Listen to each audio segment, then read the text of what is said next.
everybody, welcome back to HitPoint, the JRPG news show, the anime news show, the niche news show, the show where Baku and I talk about anything and everything that catches our interest and or ire. We stream live every single Sunday at 7 p.m. Central, 8 p.m. Eastern Time. We'll be talking about trailers, previewing trailers, talking about rumors, reviewing some stuff. We're going to be doing all kinds of cool stuff, guys. It's a cool show. It's episode 100.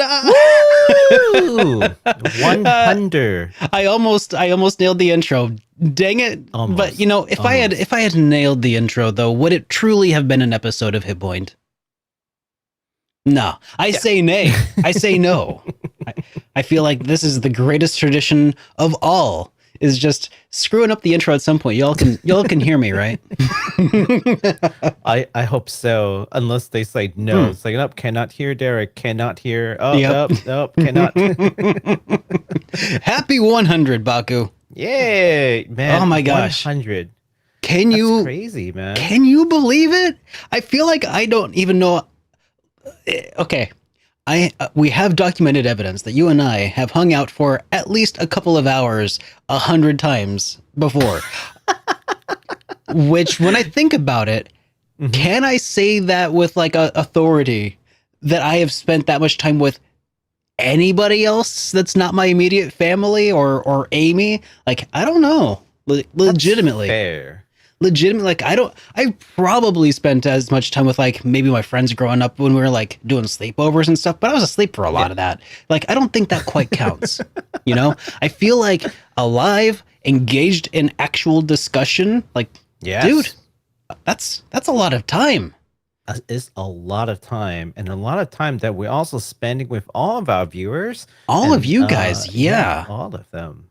Holy cow! Awesome. I mean, I'm. Can you believe we've made it?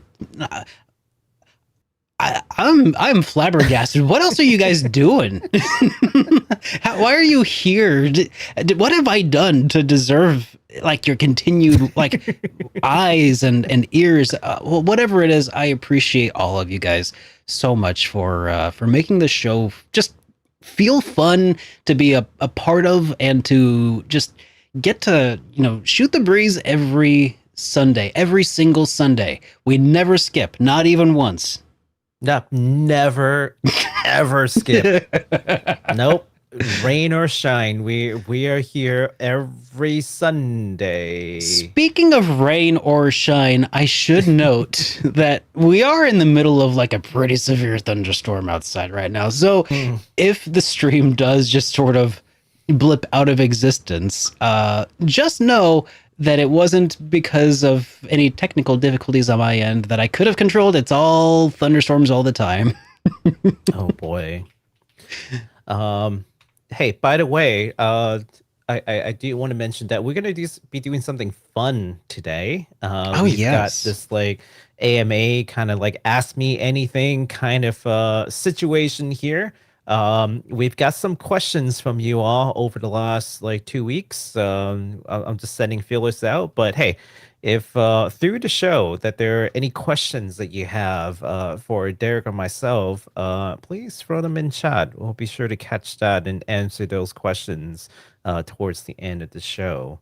We're trying to do something that's you know, a little bit more like community focused, right? So want to be a little bit more casual, and just, you know, just throw something at us, you know. Gonna keep it casual the way we keep it 100, guys. Yes. So we'll give you some time to think about all that and give folks some time to get in to the show. Let's move on over to talk about releases and whatnot. No.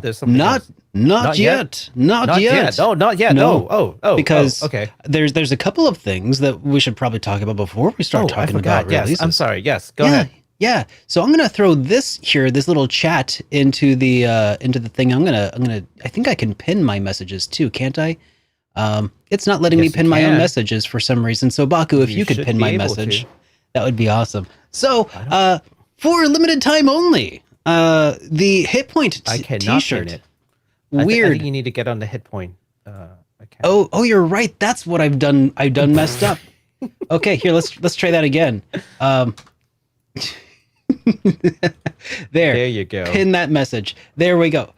So for a limited time, y'all can. Does that link even? Is that even clickable? It's not. YouTube, why you do this? Why? Oh gosh. Okay, hold on. Most professional. Get your HitPoint T-shirt. Yeah, it helps if I. Nope. HitPoint T-shirt. There we go. At https shop.superdarkrpgs.com. Temporarily 100% of $5 off. There we go. All right. And I'm gonna do something I've never done before, guys. Oh? I'm gonna stand up so I can show you something. All right. Yes. Check this out. Okay. All right. Does this it's gonna be difficult. Okay, if I do this and then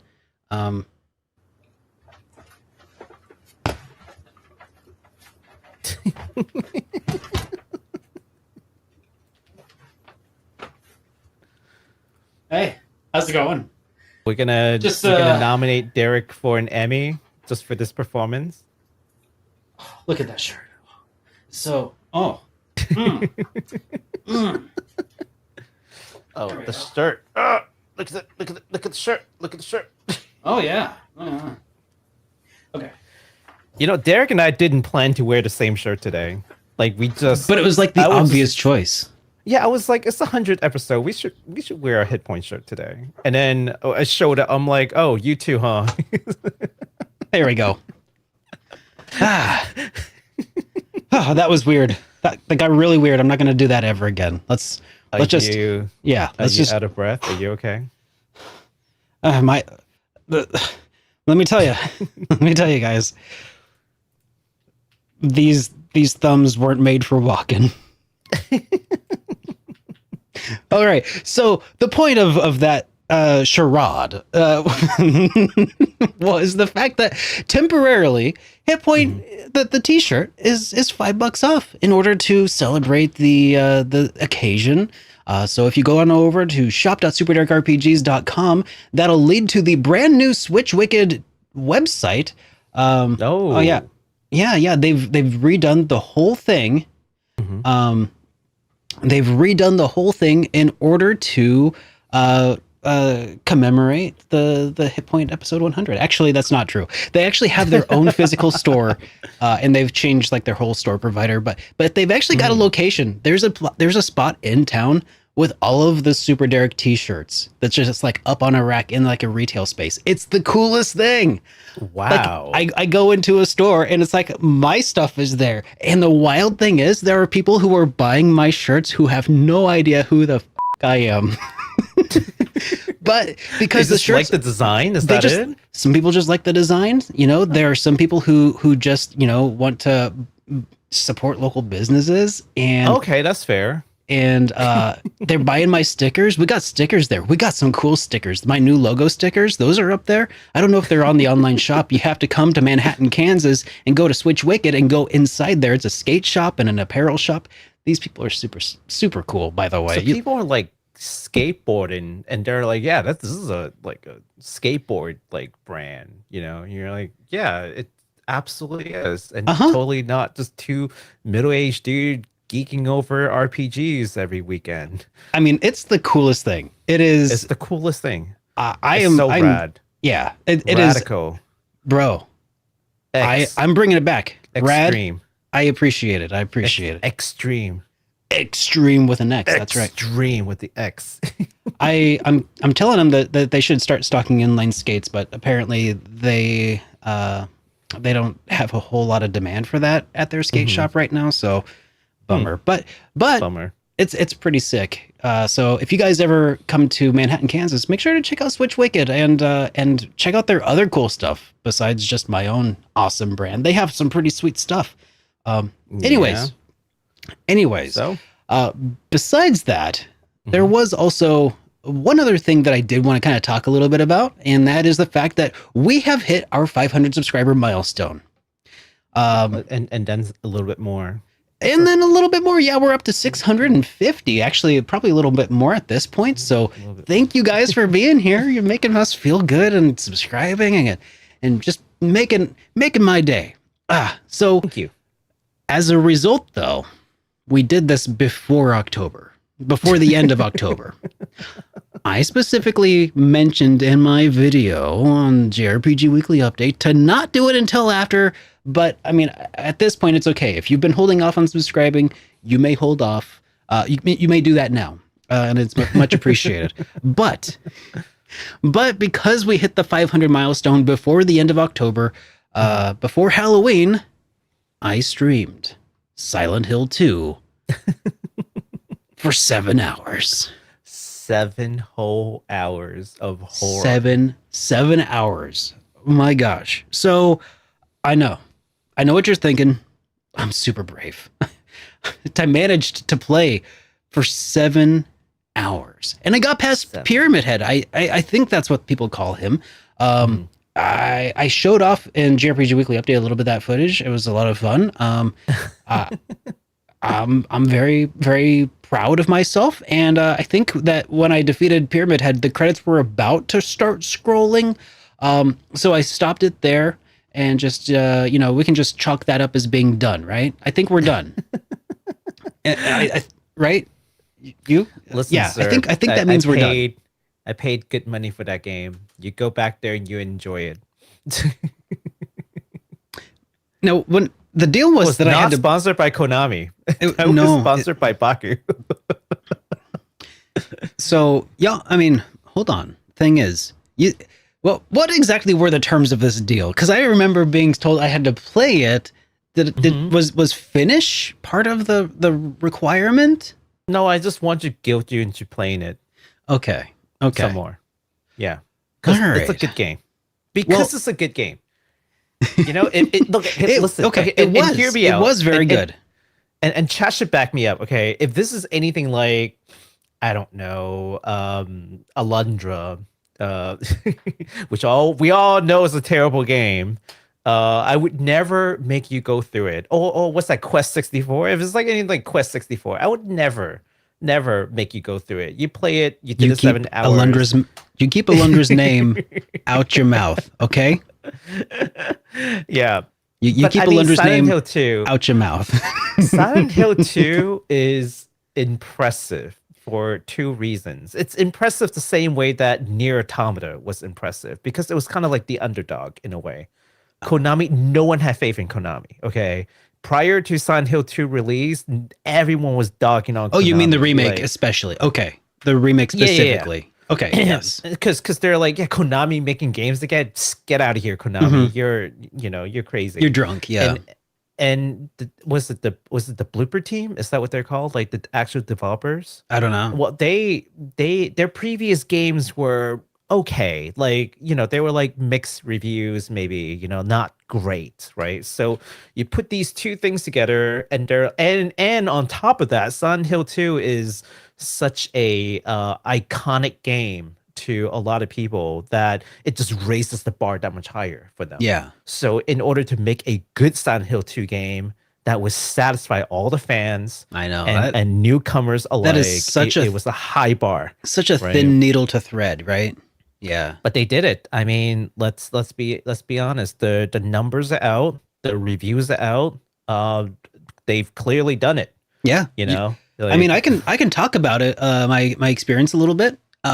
Because it was fun. I did actually enjoy myself. There were moments when I was scared, and that's not one of those things that I generally like to be.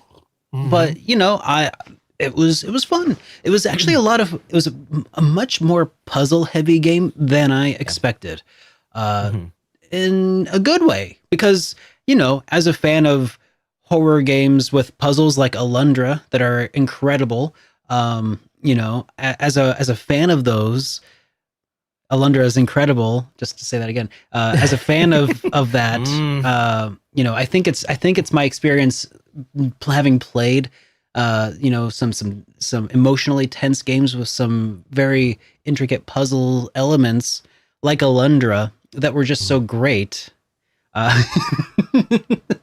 it primed me to enjoy a lot of other things like this. In fact, I feel like part of it reminded me a bit of like the puzzles that were in it were kind of like Onimusha, Okay. which is also, I think, I mean, that's much more Konami or Capcom, obviously, but I feel like that's also started off as like a spin-off. It was going to be like an old, like feudal Japan spin-off of Resident Evil initially back in the day. Right. And I think as a result, it had some of those sort of like same genetic roots with like the intricate or inclusion of some puzzles. So anyways, that was fun. I didn't like the whole being in the dark very much, though. That comes to the territory, sir. I kind of prefer my puzzle games to have the lights on, you know? At least they didn't try and like give me a flickering flashlight, okay? Oh, geez, yeah. I will say, this is one thing that came to mind while I was playing the game. I'm very glad that at least in the first 7 hours, there weren't any real jump scares to speak of. And I like that because jump scares are to horror as tickling is to comedy. It's not like a successful execution of something, you know, horrifying occurring. It is just leveraging an innate human like reaction or reflex in order to like get the effect of what you're aiming for. Like, like if I'm going to a comedy show and somebody just like ties me down and tickles me, I would be very disappointed and I would never go back. Even if I was laughing. Okay. And that's what I feel like about jump scares is they're lazy. And this game did not do the lazy thing. I'm very glad that the Silent Hill the remake did not do that. Yeah. You know, that is a great analogy. And I've been playing horror games all month for Spooktober. Yeah. And the only thing that really gets me are the stupid jump scares. It's just like things popping out of nowhere, right? Especially this game that I just recently finished called White Day. There's a lot of like random little jump scares. And I was like, and the jump scare always gets me, even if I know the thing is coming. It's just like I can't help but my body to react because something just like flashed in front of my face, and I just have this like, you know, automatic reaction, like this fight or flight, right? But that's a that's a really good analogy. I'm gonna steal that, by the way. The next time there's a jump scare, be like, yeah, that's like tickling me and calling the comedy, man. Like, you know, that's not like horror, like per se. Yeah. So, anyways, that was fun. It was a lot of fun. Am I gonna play more of it? Maybe, but there was one comment that we got on that stream that I felt like it bears some sort of highlight, some sort of mentioning before we move on. And that is somebody said that, hey, I'm a man of my word, and that is true. But they also said, what would it take to get you to play Resident Evil 2 remake? The remake? The remake. And I'll tell you, I told them 5,000 subscribers before next October, before next Halloween. If we can do it before Halloween next year, we'll do it. All right. Okay. So there's not like a way to put up a sub counter in this, or maybe there is, but like I don't think I want to do that here. Yeah, not yet. But we'll I think we'll continue to make additional reminders as we hit certain milestones, maybe at 1,000, maybe at 1,500, maybe at 2,000. We're going to do it. As a man of my word. Lord help me. I'll sponsor Derek again. Lord help me. Or we could just make him play Slitterhead instead. That's which we'll talk about later today too. He gets a preview of what's to come. So Resident Evil 2 is absolutely great. I'm seeing people already concerned for my life, and you know what to do. Well, okay. Vote your conscience. I thought you were going to spend vote with your hours. Subscription. Yep. Yeah, I thought you were going to spend like 3 hours running around in the parking lot. And then just be like, I mean, that's 3 hours. I did get to a slow start. I did absolutely for the first 40 minutes didn't use the run button, and I was just like, I was taking in the area. I was treating it like a scenic RPG. I'm like, all right, I'm just gonna walk down here. My, is it ever foggy in this area? I wonder what's up with that. Hey, that was a spooky sound off in the woods. It's just like, oh, can I go look at the woods? No, it won't let me go meander through the off limits areas. But I was definitely like going the wrong directions first intentionally. But then once I was in the town, I was like, oh God, how am I going to navigate this? The navigation of the town itself was a puzzle, like figuring out like how to get it. And I'm sure that it's going to be again, because I only just ended my first like combat encounter with Pyramid Head. I don't know if I encounter him again, maybe, but I think you spent 7 hours doing the prologue and then just the game officially begins now. And it's like, all right, time to wrap this up, guys. Was that seriously just the end of the prologue? Like, how long is this game even? I don't know. I mean, it depends on what you did in those 7 hours. It's just... Yeah, well, if you spent 5 hours exploring, then yeah, you only played like 2 hours worth of content then. I mean, yeah, well, I did a lot of, I did a bit. I mean, there was still time for some other exploration. But you just finished your first combat, right? With Pyramid Head specifically. With Pyramid Head. Oh, okay. Yeah. We defeated him. Like he did this weird siren sounding thing and then left. And then I was like, you left. And then I left. Yeah, he left, and then I left, and it was good. All right, that's enough. Goodbye. Yeah. Well, I'm hoping you will go back to play it, even if you don't stream it, just so you don't waste your effort that you put in, because it's a story, sunk right? Cost fallacy. I appreciate that, Baku. I see where you're going with this. I mean, you've already put in some time, right? I have a story. You come back to this like 5 months from now, you're not going to remember anything. You have to start over, but you're not, because you're not going to start over. So you just end up not playing it, period. You see, I know the pattern. You have to go back to it before you forget the story altogether. All right. Okay, tell you what. If we hit 1,000 subs before the end of December, I'll go before in for the extra. End of December? Yeah. I think we can do 1,000. That's 2 months before. Yeah, we're only 350 subs away from that. I think we can do that. We did that in 1 month. Okay. We got this. We'll see what happens. We'll see if the Ghost of Christmas Future really has it in for me or not. Jesus. We'll see what happens. Oh my gosh. Oh my God. Thank you for that. We'll be responding. We're gonna do a big Q&A and like everything towards the towards a little later in the show. But let's stop meandering around and let's start talking about some of these upcoming releases, eh? All right. You want to go on ahead with that Brothership? Yeah, I figure we'd just keep it short and just watch the video. People would know what that is already. Yeah. I honestly tell you what. Here, let's go ahead and watch this real quick. Yeah. Let's turn that down a little. Dude, this song is it's so catchy in the back of my head. Holy cow.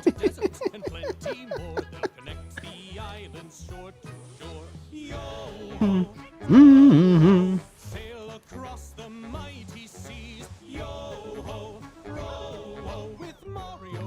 Luigi. It's so good. If you know what this song reminds me of? Something from like a 90s kids toy commercial.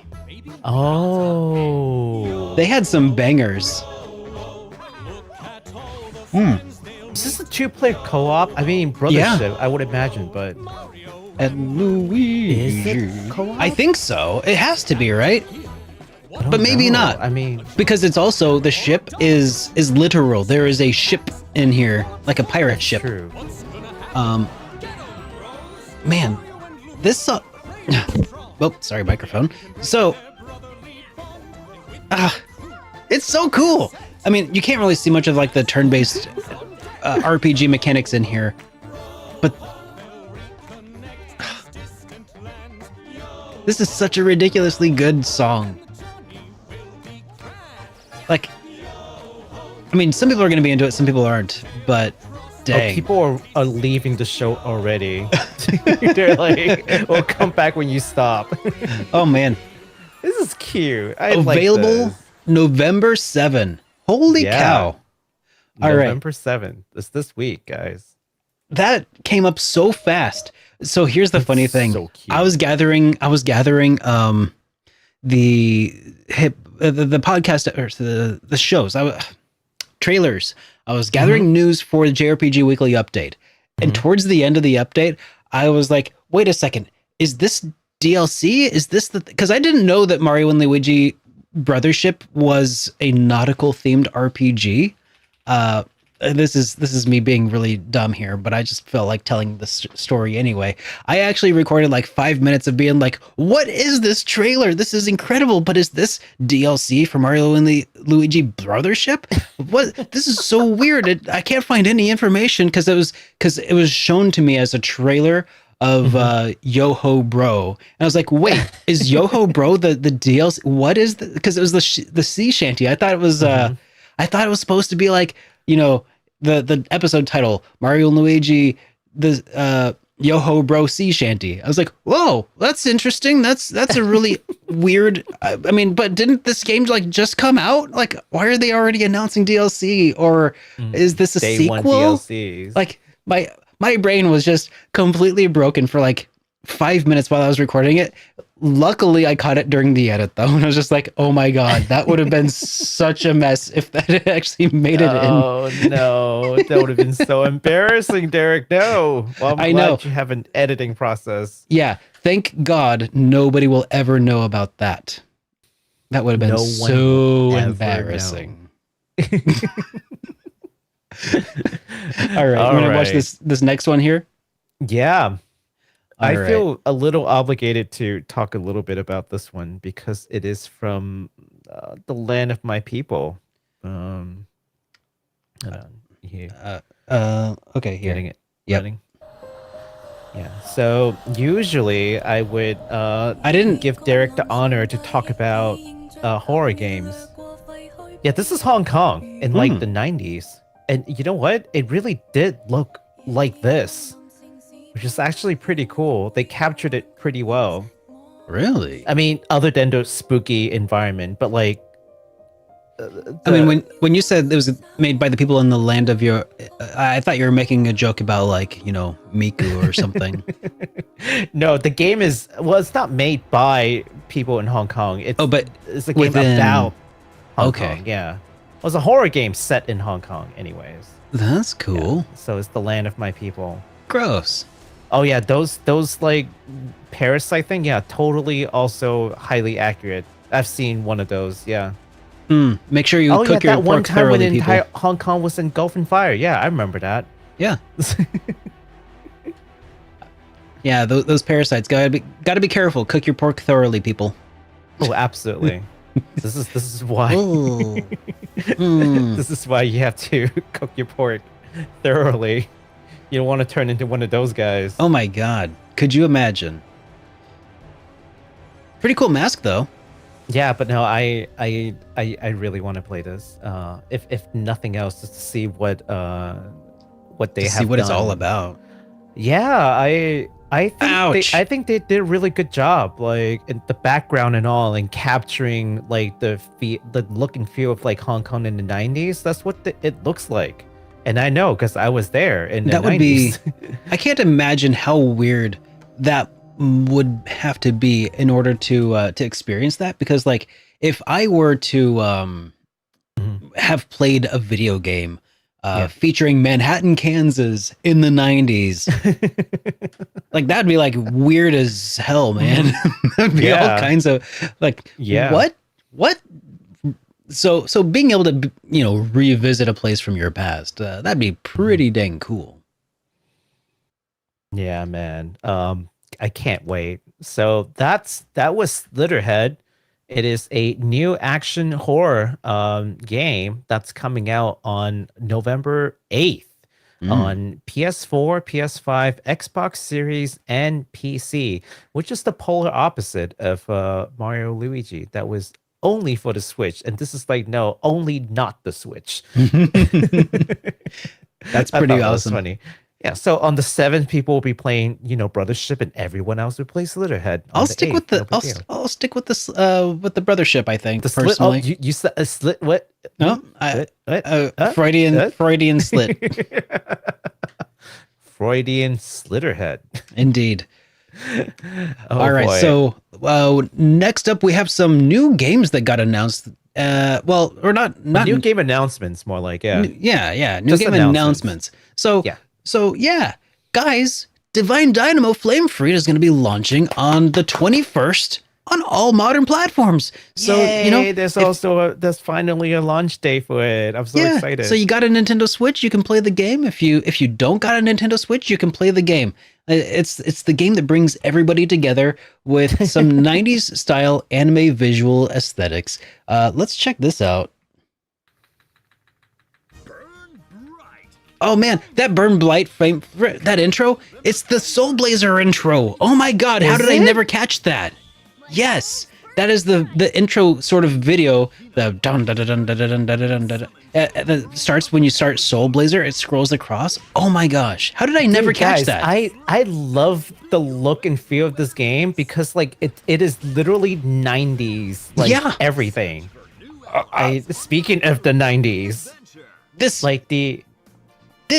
I want this. Oh, this is so 90s. I love it. The fact that the thing begins with a Soul Blazer intro like homage. Holy cow. How did I never catch that before? Oh, and then you have the mecha battle. Yeah, that's Ganbai Goemon inspired. Yeah, where you pilot Impact. Oh my gosh. That's so cool. That's so cool. Ooh. That's some pretty visuals, isn't it? Yeah. I think this is retro done right. Like retro feel done right. Like it really, everything about this, the character art, the graphics, the, presentation, everything. Yeah. Heck, even the logo looks like something straight out of the 90s. 100%. Everything about this game is like, that is so awesome. I love it, man. I cannot believe that. I cannot believe it took me until now, though, to catch the Soul Blazer reference. How the hell does that slip by me? I am so flustered. I can't even speak today. Man, it's the pressure of the 100th episode, and I just wanted to be perfect. Just kidding. I'm just incredibly excited about that, guys. That is so sick. And for whatever reason, that intro homage to Soul Blazer has me even more excited for this game than before, just because I know that that's a encoded secret message just for me. And I finally caught it after, I think we've watched that trailer like 3 times or a similar one. And you just caught it now. Yeah. I mean, it's blinking, you miss it. All these like 90s stuff is coming back. Rama half, we kind of talked about it last time. Dragon Ball Daima. Yeah, something else came up. And I don't know if you've ever seen this one. Because it's a little bit more obscure compared to the more famous cousin work from the author. But basically, the person who made the series Case Closed, or some of us knows it as Conan. Yeah. So earlier, they made another series called Yaiba. No, not familiar. It's like a shonen work, right? Mm-hmm. And Yaiba is being created into an anime now, and I just saw the English dubbed trailer, so it's absolutely coming. And I'm like, what? First is like Dragon After Ball, all of these years, Rama, and now Yaiba is coming. I'm like, what is going on? Like all the 90s hits are coming back. That's sick. I mean, they did like Adventure of Dai, right? That's another. Oh yeah. That's another thing from like the 90s. I'm like, dang man, they're really, really doing all the remake. Yeah, for real. Yaiba is coming. Yaiba is coming. That is so cool, man. Yeah. So it just feels like that era is coming back into vogue, so it's pretty cool. They're definitely trying to get all the millennial money now. I'm telling you, like they're coming after our money. You know what? I'm sorry, I just remembered something that we talked about before the show, but we never wrote it down.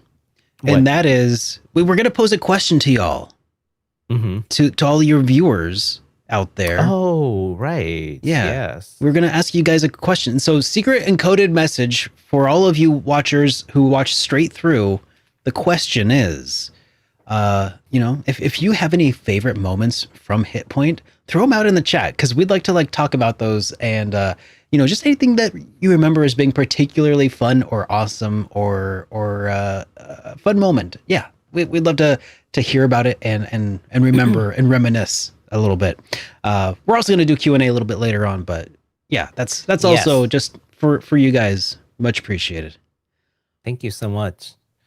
All right, next up, we've got another release date. We can watch the trailer real quick. Everyone knows what this is already. This game needs no introduction. What's it called? Wise?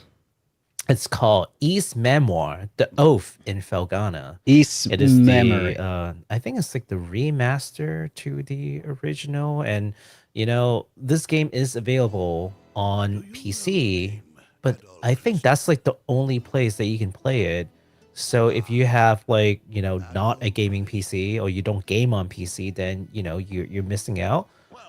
So here it is. That's their solution, is to release Ys Memoire.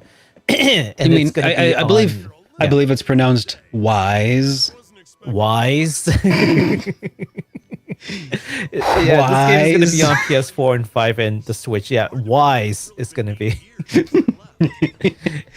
No, you gotta pronounce the H in Wise. Wise. Oh man. YS. Oh my god. Wrong answers only. Wrong answers only. Love it. Oh man. So yeah, this was originally Ys 3 Wanderers, wasn't it? Before it was remade as Oath in Felghana.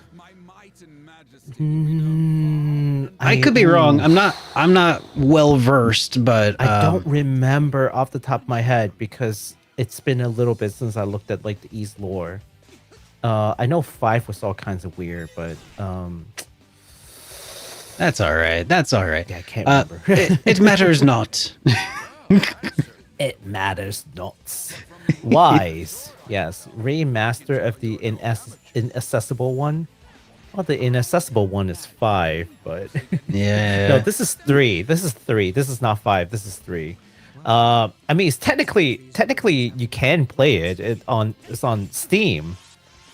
But if you don't have a gaming PC, then you can't play it, which is the problem. So now they have it for PS4, PS5, and the Switch. So now there's no excuse.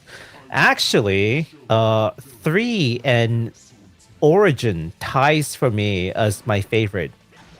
This game is probably one of the hardest in the series, but it's so good. I've been told that I should play the Ys titles at some point. And I'll tell you, I have bought Ys 1 and 2 with the intention of playing it. Okay. But unfortunately, it's for the PC Engine Duo. Why don't you just get the Steam version? Hang on. Oh, weird. Okay, I was gonna say there was a trailer that was playing for some reason, and I was like, that shouldn't be going. So anyways, sounds like it's still playing. Nope, it's done. Okay. Yep, I figured out the problem. But yeah. Yeah. People say that I was right about it being the Ys 3 remake. Sweet. No, it is the Ys 3 remake. Yes. Sweet. Okay. So anyways, not remix, sorry, remaster? Remake? Remaster? It's definitely been remade, because the Ys 3 Wanderers was definitely like a side-scrolling Ys. Yeah. I think it's like they remade it, and now this is like the remaster of the So yeah, I have... It's been that long. And I have Ys 3 memories from Ys for Super Nintendo. So I have the first three Ys titles. Oh wow. Yeah, that's pretty sick. That's pretty sick. I guess you Ys 1 and 2 on the Steam, so you can just play it. No, I'd rather just get the Turbo Duo. It costs like $700 to get a good one, but I mean, God. But hey, I have the game, and that's worth something right there. Anywho, yeah, he's never playing Ys 1 and 2. This is not gonna happen. Just does anybody want to crowdfund me getting a Turbo Duo? No? Okay. All right. Well, in that case. It's okay, Derek. That's all right. I also have Trails Crossbell that I have some intention of playing at some point in my life. So, we're about equal. We're all about intentions, judge us by our intentions, not our actions.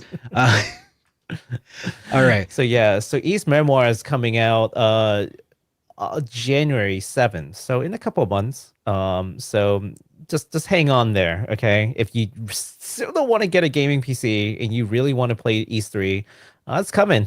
It's coming in January. Yeah. All right. Now, next up, for those of you who are curious a little bit about what was in that thumbnail for today's episode, the main source of that was from Recure, the next game that I'm going to be talking about. It's from a Chinese developer called Summerclip. They've announced Recure, a fast-paced roguelite action game with 7 playable characters. Seven. The game follows a protagonist who has just bought their 1,000th game that they did not play, apparently. And they got isekai'd into the world. And as I said during JRPG Weekly Update, this sounds like my own personalized version of hell, being sucked into just a game that I bought but then never got to play as a way of like punishing myself. Just imagine buying a game on Steam and then randomly finding out, oh yeah, that was game number 1000, by the way, and now you got to get to now it. You're surrounded by waifus who can beat the living crap out of you. That's the life. I mean, are you the waifu or are you surrounded by waifu? You're surrounded by waifu. Are you the robot? No, I don't think the main character. Did the main character not show up? I don't know. The main character is the one who was like sitting at the computer. Oh, I think is that her? That was her. Maybe, I don't know. No, I don't know. Protag's the dude with short hair. Oh, is that the one? No, it's not. Shorter hair? Either. No, that's a waifu. Nope. Okay. That's a waifu. Gotta be careful. Gotta be very careful. This you can put these like stickers. Stickers. Yeah. Oh, that's cool. Is it got a boombox? It has a boombox. Oh, what is that game? The World Ends With You. The world ends with you. Kind of a little bit. Just tiny vibe. A little bit of that vibe with the stickers and pins and stuff. Oh yeah. That's my jam right now. By the way, I have a stack. The world ends with you. Yeah. I mean, like. Oh, you just like stickers. The World Ends With You has given me a ridiculous like amount of stickers. I mean, just from like local businesses and stuff, like cool stickers, and also I made some stickers of my own. Well, you can get new skills when you equip them. So it's my Misty sticker. Slap them on your forehead, and then like you get new skills. Anyways, bottom line, I have a lot of stickers and I want to sticker bomb stuff. And if it gives me stat bonuses, all the better. Once you put the sticker on, you can nail the intro perfectly every time. 100% success rate on the intro. That's awesome. Man, this trailer's long. It's quite the trailer. I mean, it looks like fun gameplay. It's definitely an modern, fast-paced action RPG. I'm sure it's got some like teleporting mechanics and stuff that I'm not roguelite. The roguelite. What does that mean exactly? I have no idea. because I know what a roguelike is. It's a game where when you die, the world kind of resets. But in this case, I'm with you, Martino. As soon as I hear rogue anything, I rogue out of there. Like I'm not as soon as I hear fan. rogue, I hide so I can get advantage on my next attack. So next up, let's see. Yeah, no release date as of yet for this game. It is currently being developed for the PC via Steam, though. So yes, looking pretty neat, you know. All right. Now I've got this one game that someone was asking about in chat, and that is a game from Netcom Games and 2P Games. This is an interesting, what they called a post-apocalyptic romance RPG, and also an alternate history ensemble period drama, whatever the heck that means. And the title of this game is called Showa American Story. Also have no idea what that means. Let's take a look at the trailer and see if we're going to be less confused after watching this. All right. I don't know if the trailer. Seen this one. So Derek, did you see this one? No. Oh, I'll pull up the tell trailer. Me what you think the game is about after all right. you watch Well, this. let me show the people what it is first. But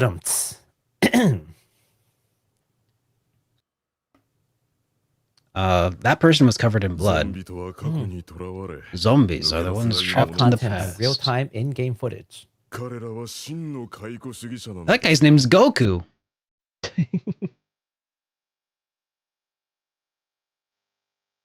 There was that an American bald eagle on top of a become an official colony. Incident. Neo Yokohama. So like Japan took over America and then some stuff happened? Do it, you cowards. What the? Oh, that's cool. So this is like an alternate history, maybe, where, I don't know, Japan won World War II? Yes. Oh, dear. Also... Oh, that's a Sephiroth right there. Yep. And a flying head. Oh, that's sick. Oh. Is he buried or is he just decapitated? I think that's a buried zombie. Okay, so they're definitely calling it. Watches anime exactly 6:30 every AM, but every day. Cool. It's a weird game. I mean, so far, I have some sort of No More Heroes vibes coming from it. Just feels really random stylish. Very maybe 80s B-movie plot kind of inspirations. 70s inspirations, is that it? I was thinking 76. Like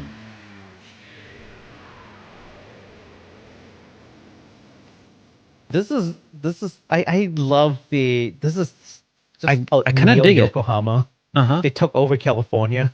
The McDonald's is San Francisco.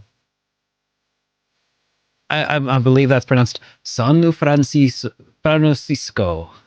You know what? You're right. Las Vegas.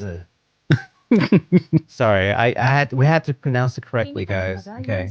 Neo Tokyo 4. What? It's the fourth one. You don't ask about 1 through 3. I had to read. Oh, what the heck is going on? Who is this Freddy? I love this game so far. It's just I'm on board. It's all kinds of. Why is her face blurred? And I'm down for it. Why was her face blurred? Apparently, you have to fight zombies, and there are battles, and there are drills. This is not a drill. Heaven. I like the absurdity. Thank you. Yeah, that's the word I was trying to go for. Like, yes. I love the absurdity. You're fighting kaijus, apparently. Fully absurdist. Oh yeah. The blood splatter. I dig it. Like, I think that's part of it. What even is this? Oh, that's so cool. What is this? Who is making this? Because this feels like it feels like it's got Suda51's name on it, but I don't know. Yes. Does it? I don't know. No, I don't know. I'm just agreeing to that sentiment.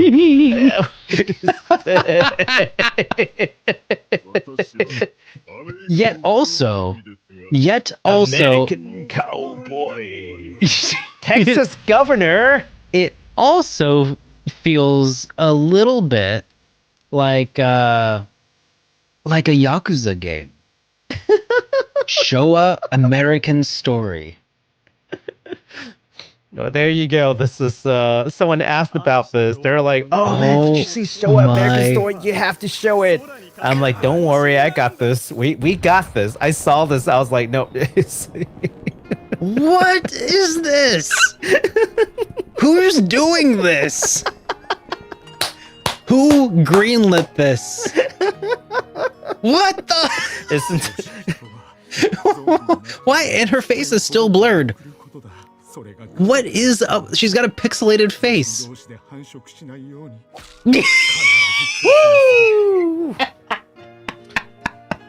What even? Oh my god. Is this real life? This is real life. Oh my god. This is real life. Phenomenal. That may be maybe not my game of the year, but that's definitely certainly the best trailer I think I've seen all year. That is trailer of the year material right there. Trailer of the year? Toti material. Yeah. What was that? According to someone in chat here, Dev said that they made a complete stereotype of what they remember about both culture wars without looking into it. I love it. You know, if you're just doing a pure fantasy work anyway, then I guess it's fine. I don't know. Oh my god, that looks ridiculous. They're not claiming any of this there's any reality to any of this. So okay. Oh man, we'll see what happens. That makes me so happy. I cannot wait, guys. I'm glad you like that. Got me hot under the collar there. Dream of a game. Man, I gotta get it. I have to get this game. Yeah, I'm also sold on this. This is ridiculous. So this is slated to come out in 2025 at some point on PS5 and PC via Steam. They were going to do PS4, but then they scrapped the idea. They were like, yeah, PS5 and PC is fine. So that's where we're going. Oh, man. Okay. All right. Next up, we don't have a trailer for this yet, but I felt like it was worth announcing because there's quite a following behind this man and the things that he's been working on. Toby Fox of Undertale fame has announced that he intends to release episodes 3 and 4 of Deltarune starting in 2025. Both of them. Ooh. They in a tweet they posted, and I quote, "I'm very eager to show you what we've made since 6 years ago. Chapters 3 and 4 will 100% come out in 2025. The specific time is still relying on localization and console porting, though." And then he says, "Please hear me clawing at the door, trying to escape the shallow coffin I have been buried in." I don't know what that part means, but I'm pretty sure I think we can understand the rest of what they were just saying. Yeah, so have you ever played Undertale? I have not, but I've heard lots of amazing things about it. Is one of the legendary games. It is like the legendary indie RPG. That kind of I don't think it's an understatement to say that it kind of like has rejuvenated, or is that even the thing? It's not that it like restored anything. It kind of like forged a path forward for indie RPGs to be like, produced and published and like that's cool. Make like I feel like it was like the first like at least in the United States mega hit yeah kind of deal. It's weird. And I was like, oh, Undertale, it's so popular, it's got to be garbage for the longest time. That was me. And that's something that has certainly changed over the last few years of doing HitPoint, and we'll talk more about that a little later on. But somewhat recently, I actually did play Undertale for the first time, and everybody's already spoiled me of some aspects of it already. So I did a pacifist run. I figured out what that means all on my own. But yeah, it was fun. It was fun. It was all right. I just played it the one time through, and I immediately, like, after watching like a couple other videos from other YouTubers about it, I was like, you know what? I'm never making a video about it. I am never going to make a video about it. Not because I don't have anything nice to say about it, but because I just don't want to. I don't want that fan base following me and trying to ruin my life. Because that's apparently, like, that's the habit. Like, oh, somebody said something about Undertale that I don't like. Death threats. So oh my god! It gets like that instant. So I'm like, you know what? Not even gonna make a video. I'm tempting fate by talking about it even for a brief moment today. So, but anyways, I'm that watching to say, chat right now. I know. Chat counts goes up to 1,000. They're all here with pitchforks. They about to dox me. I know. Yeah. Something mean was uttered about Undertale. Well, explain yourself. I didn't even say anything like negative about it. It's good. But anyways, oh no, there cannot be a but. But Deltarune is the one that he's working on right now, and they've made episodes 1 and 2, and I guess it's been quite a while since. Oh yes, 6 years is that since the last? Wow. Anyways, so yeah, chapters 1 and 2 are currently playable free of charge. Chapters 3, 4, and 5 though will be paid releases when they launch. So that's first right. couple are free, but after that, you're gonna have to wing gotta pay up. That's how they get you. That's how they get you. Toby gotta pay for his mortgage, man. You gotta. So okay, so chapter 1 was released October 31st, 2018, which was 6 years ago. So chapters 1, chapter 2 came out. It's been a while, but it's been a minute. Yeah. Yeah. It's pretty sick though that the new one's just coming out here pretty soon. It's pretty sick. Yeah. So that's all I really wanted to say. We don't have any trailer or anything like that to show off at this point, but like as like the, you know, the big one, like the big indie developer, like I feel like we're obliged to at least mention when whispers of announcements are on the horizon. Oh yeah. Absolutely. Yeah. And I'm looking forward to seeing that. I mean, people play chapter 1 and 2, and so far people are raving about it still. So I think the man he's just been doing a lot of Toby. Oh yeah. Oh yeah. He's like, I mean, in the past. Oh, I mean, Mr. Like, Fox. I'm not gonna. Rather than making the game, I think kind of went on like a little hiatus, and he was doing all sorts of other things, and part of me feels like maybe he's just a little burnt out, like he needs some changes. I mean, hey, if I was doing the same thing for over 10 years, I'd probably be a little burned out too. Maybe over 10 years. Maybe. Yeah, so I don't blame him, man. Like like someone said, he held a concert in Japan. I know that he wrote a couple of songs even for VTubers in Japan. Apparently also Sword and Shield, according to 3D by Leo, which is he did music for Pokemon Sword and Shield. So it's not like he's been like just inactive and just like rolling around like in bed for the last 6 years. He's actively doing a lot of cool things, just not working on the games necessarily, or at least not as active as he probably could have. But you know what? it's again, sometimes you just need to walk away from it a little bit to, think about things, get your head in the right space, and really make some art. Because at the end of the day, that's what it feels like. I haven't played Undertale or Deltarune, but I've seen gameplays of it. I've seen Mhm. people go through, and it's as much as an art piece as it is like, an 100%. RPG. Like it's like an art house kind of RPG. Yeah, there's a lot of philosophy. There's a lot of complex thoughts that's in there.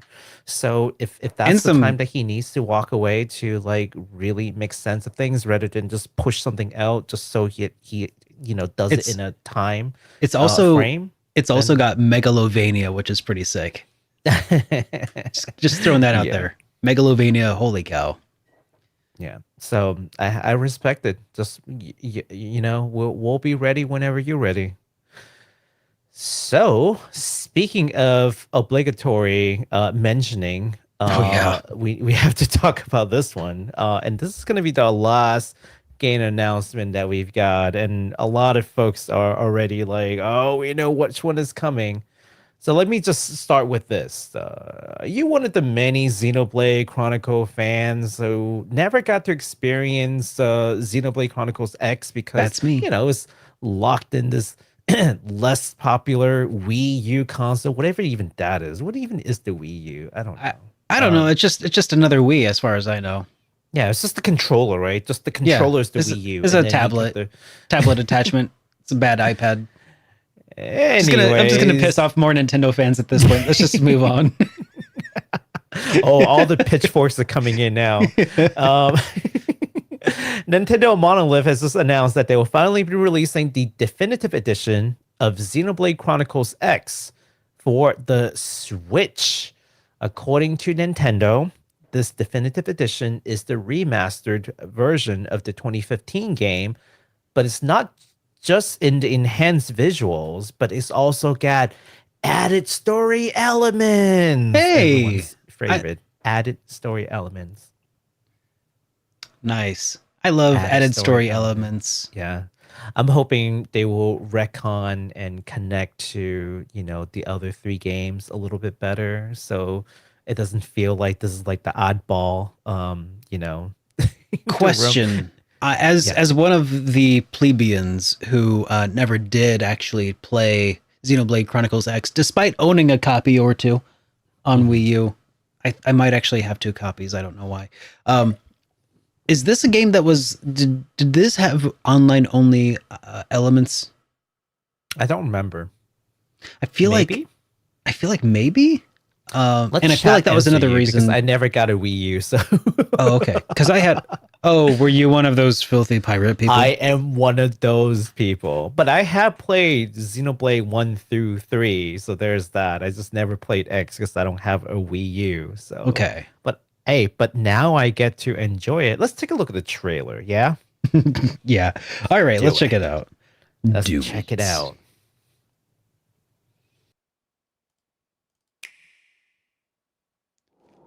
Yeah. People are saying yes, online only stuff. There is online play. Monolith soft. I actually haven't seen this trailer yet. Oh, Yeah. I me saw neither, because I wanted to watch it here. I saw a lot of people talking about it on the social media stuffs. Not too shabby, huh? That's a little shabby. For a giant beached spaceship, anyway. But Tiny shabby. like it or not, I didn't this see a place is on beach. fire. We took the name from the city it was modeled after back on Earth. So were you saying Call this it New hadn't Los Angeles. New Los Angeles? Wait, what? Welcome to NLA. New Los Angeles? NLA. So- New Los Angeles. So this takes place in the same universe as our existing world? Apparently? I don't think so. I mean, New Los Angeles? So that United States in the background on that ship? Okay, that's I don't. Yeah, I'm pretty sure it's a different planet. yeah, but world, universe, where we live, Oh, I would imagine it The- is the same universe. the same cosmosphere that The we same cosmosphere, yes. Yeah. New LA was our beautiful lie to Well, ourselves. that's news. I Truth just is, need them to either say this is not connected to Xenoblade 1 through 3, or yes, there's connection and it's not like a hint, like, you know, wink wink. No, just give it to me straight, man. How do you intend to connect the two? Or you don't, and that's okay. You don't have to force it. But Well, that's what the need some answers. added story elements. Added story elements. Exactly. You're not gonna find out until you 100% the game after importing all of your previous game saves from each of the previous 3 entries. Then you unlock the bonus. Yeah, you better play the other 3 games, man. Is that a dude from one of the games? No. Oh my god, it's Organization 13. Yeah, it's Organization 13. So Xenoblade Wow, is tied to Kingdom Hearts close. confirmed. Xeno, get it? Xeno. Oh. Oh, that's what the X stands for. Oh, that's what the X stands for. The X stands for Xehanorted. Wow. Yeah. Confirmed. That's wild. I am so taken aback by all of that. Yeah. There you have it.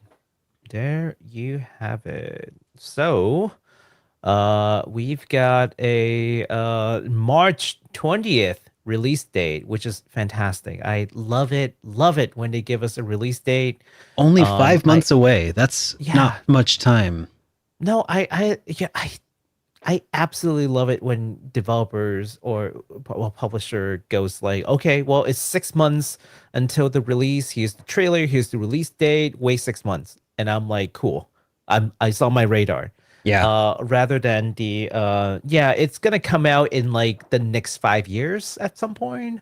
Here's the trailer, and then see you next year. You know, like I hated those. I really hope that they never do that again. Kingdom Hearts 3 announced 6 years prior to its release. Hey, like things like that. Do you remember the year that Bethesda announced The Elder Scrolls 6 was in development? It is? Yeah. Do you remember when they announced that? I didn't know that it was in development. I just thought that they will conceptually make this game sometime in the future. All right. No, when did they announce this? Like 2017? 2018. Oh, okay. It's been, wow. They announced that it was in development. They showed a trailer, a teaser trailer. Wow. Yeah, I think 6 months is a sweet spot. Yeah. I am so ready for that kind of stuff to be dead and gone. That is. Yeah, please stop doing that. Right? Please. Yeah. Same date as Atelier. Wait, what? Yumi or Yuma? Yumi? Yami? Same year that Deltarune Episode 1 came out. Oh my god. Gotta keep it connected. It's gonna come out first? Deltarune Chapter 3 or Elder Scroll whatever 6? I mean, the question is like, I'm pretty sure that when the Super Nintendo Switch comes out, Bethesda are going to have to port Skyrim once again. And that's obviously going to set back the development time for the Elder Scrolls 6 by at least another 6 years. So it just doubles every time there's a new platform. Yeah, and when they come up with it, they're gonna ask all the players to fix their bugs. Of course, Bethesda is like, "Have fun, guys! Fix the bugs." So this game is coming out on March 20th, 2025, only on the Switch. Only? That we know of, anyways. Because what is going on? Where's the Switch 2? Where's the Super Nintendo Switch, man? I'll tell you, Nintendo has less than 2 months left to announce it because that was the deadline that they gave to their investors. What, November? No, the Q4. Oh, by the end of the fiscal year, I thought they said. Yeah, I am probably not going to pick up a Switch 2 immediately, just like how I didn't pick up a PS5 immediately. But wait until there are games. Yeah, well, what I'm interested to see is what are the interoperability between the Switch and the Switch 2. Oh yeah, if it is the Switch 2, that was going to be my thing. Yeah, right. If it Like becomes the DS, if it works like a Switch Pro, then I will absolutely need to get it for when I play and review Switch games. If it will like upscale all of my Switch games to like play in native 1080p like internal, I'll have to, That's all we're asking for. 1080 60 1080p yeah, 60. native 1080p 60 FPS is all we're asking for, Nintendo, please. We're not asking for a lot. Maybe 4K yeah. every once in a while. Yeah, 4K. 4K for the first party Nintendo titles, okay? Because they can squeeze extra magic out of their own systems. They've shown it before. Yeah. No, I'm just thinking like, is this going to be one of those situations like a DS and a 3DS where like you can? It has to.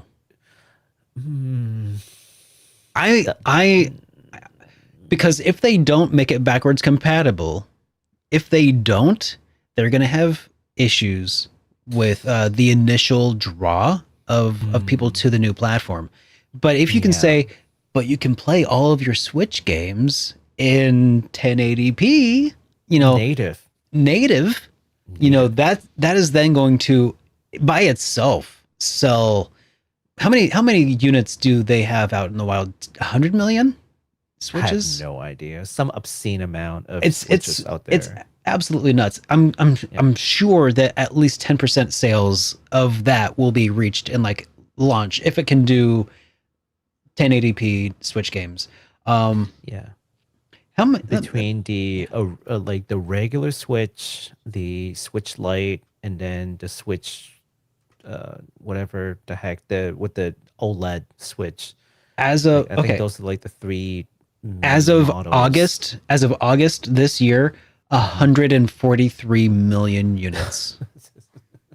That's obscene. Obscene amount of money, and I mean, hey, good for them. It's very great to have that many units out there, and I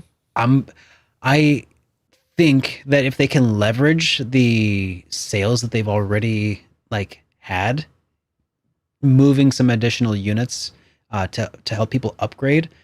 I mean, I feel like there's definitely a need. There's definitely a market for people who like their Switch. They like their Switch games. They just want a little extra oomph out of it. And if they can deliver that, it won't take much to sell this, and then we'll just have another crushing console release. I'm so certain. They just need to make sure they don't call it the Switch U. Oh my god! I know. This giant, like, what is this? But that's the thing about these like end of the life cycle games, like Xenoblade X Definitive Edition coming to the Switch. Okay, Nintendo, this is the end of the Switch like life cycle. It would be insane if they didn't try to make this game also function well in the Switch 2. Yeah, and there is precedent where they've done this before. I mean, see what happened. Well, I was going to say, look at Game Boy Color. Game Boy, they made that backwards compatible with Game Boy regular, and that had enhancements like you could add color to existing Game Boy games. Game Boy Advance was backwards compatible with Game Boy and Game Boy Color, and had widescreen enhancements if you wanted to play them stretched out like a weirdo. And then DS also had the ability to play Game Boy Advance games. Like they've got a history of backwards compatibility with cartridge-based stuff. They're pretty good about it. Yeah. The only thing that I think might get in the way of this is the MIG switch. That's the thing that's been getting all these YouTube channels demonetized lately, and content copyright strikes and stuff. Yeah, ooh. that thing that allows people to it allows you to put actual Switch games onto this like flash cartridge, just like the R4 basically. Except it's got a really clunky interface where you have to eject and reinsert the cartridge over and over to switch games. God, could you imagine doing that for like if you actually had like more than 3 games That would be atrocious trying to switch between them. Anyways, I think that might have thrown a monkey wrench into the plans of Nintendo, because I don't know how they would go about avoiding that exploitation. Rip video. Well, I'm not showing any first-party Nintendo car. Oh, wait, we had that Mario and Luigi trailer. I should probably stop talking about it. No, just nope. Sorry, Nintendo. Hey, listen, no. You know what? On second thought, let's stop talking about this entirely. Let's talk about our discussion topic. So, I don't know if I don't know if people have been talking about any of the question I posed out there. That was a bad idea. I should have had somebody watching chat to see if anybody. I will repose the question. If y'all have thought of any of your favorite hit point moments over the last 100 episodes, throw them out in the chat or throw them somewhere, and Baku will keep track of all of them. Oh yeah, I will. I've just been voluntold. but we do have. Go ahead. What were you gonna say? I was gonna say, and also if you have any questions for us, because we're gonna answer some questions. We're gonna do a little AMA Q&A kind of deal. We've got some questions that some folks have asked over the last week or so. But if you are listening right now and something came up, you're like, oh hey, I never thought to ask you guys about this. Now's the time. We're gonna re-chat and just go ahead and have a we want to have a good conversation with you all. So that's what we're trying to do. So yeah, they're like, oh no, I didn't come here. I come here for the game news. I don't want to come here to talk to you. There, I've just added a few more questions to the docket there that have come in through the Discord.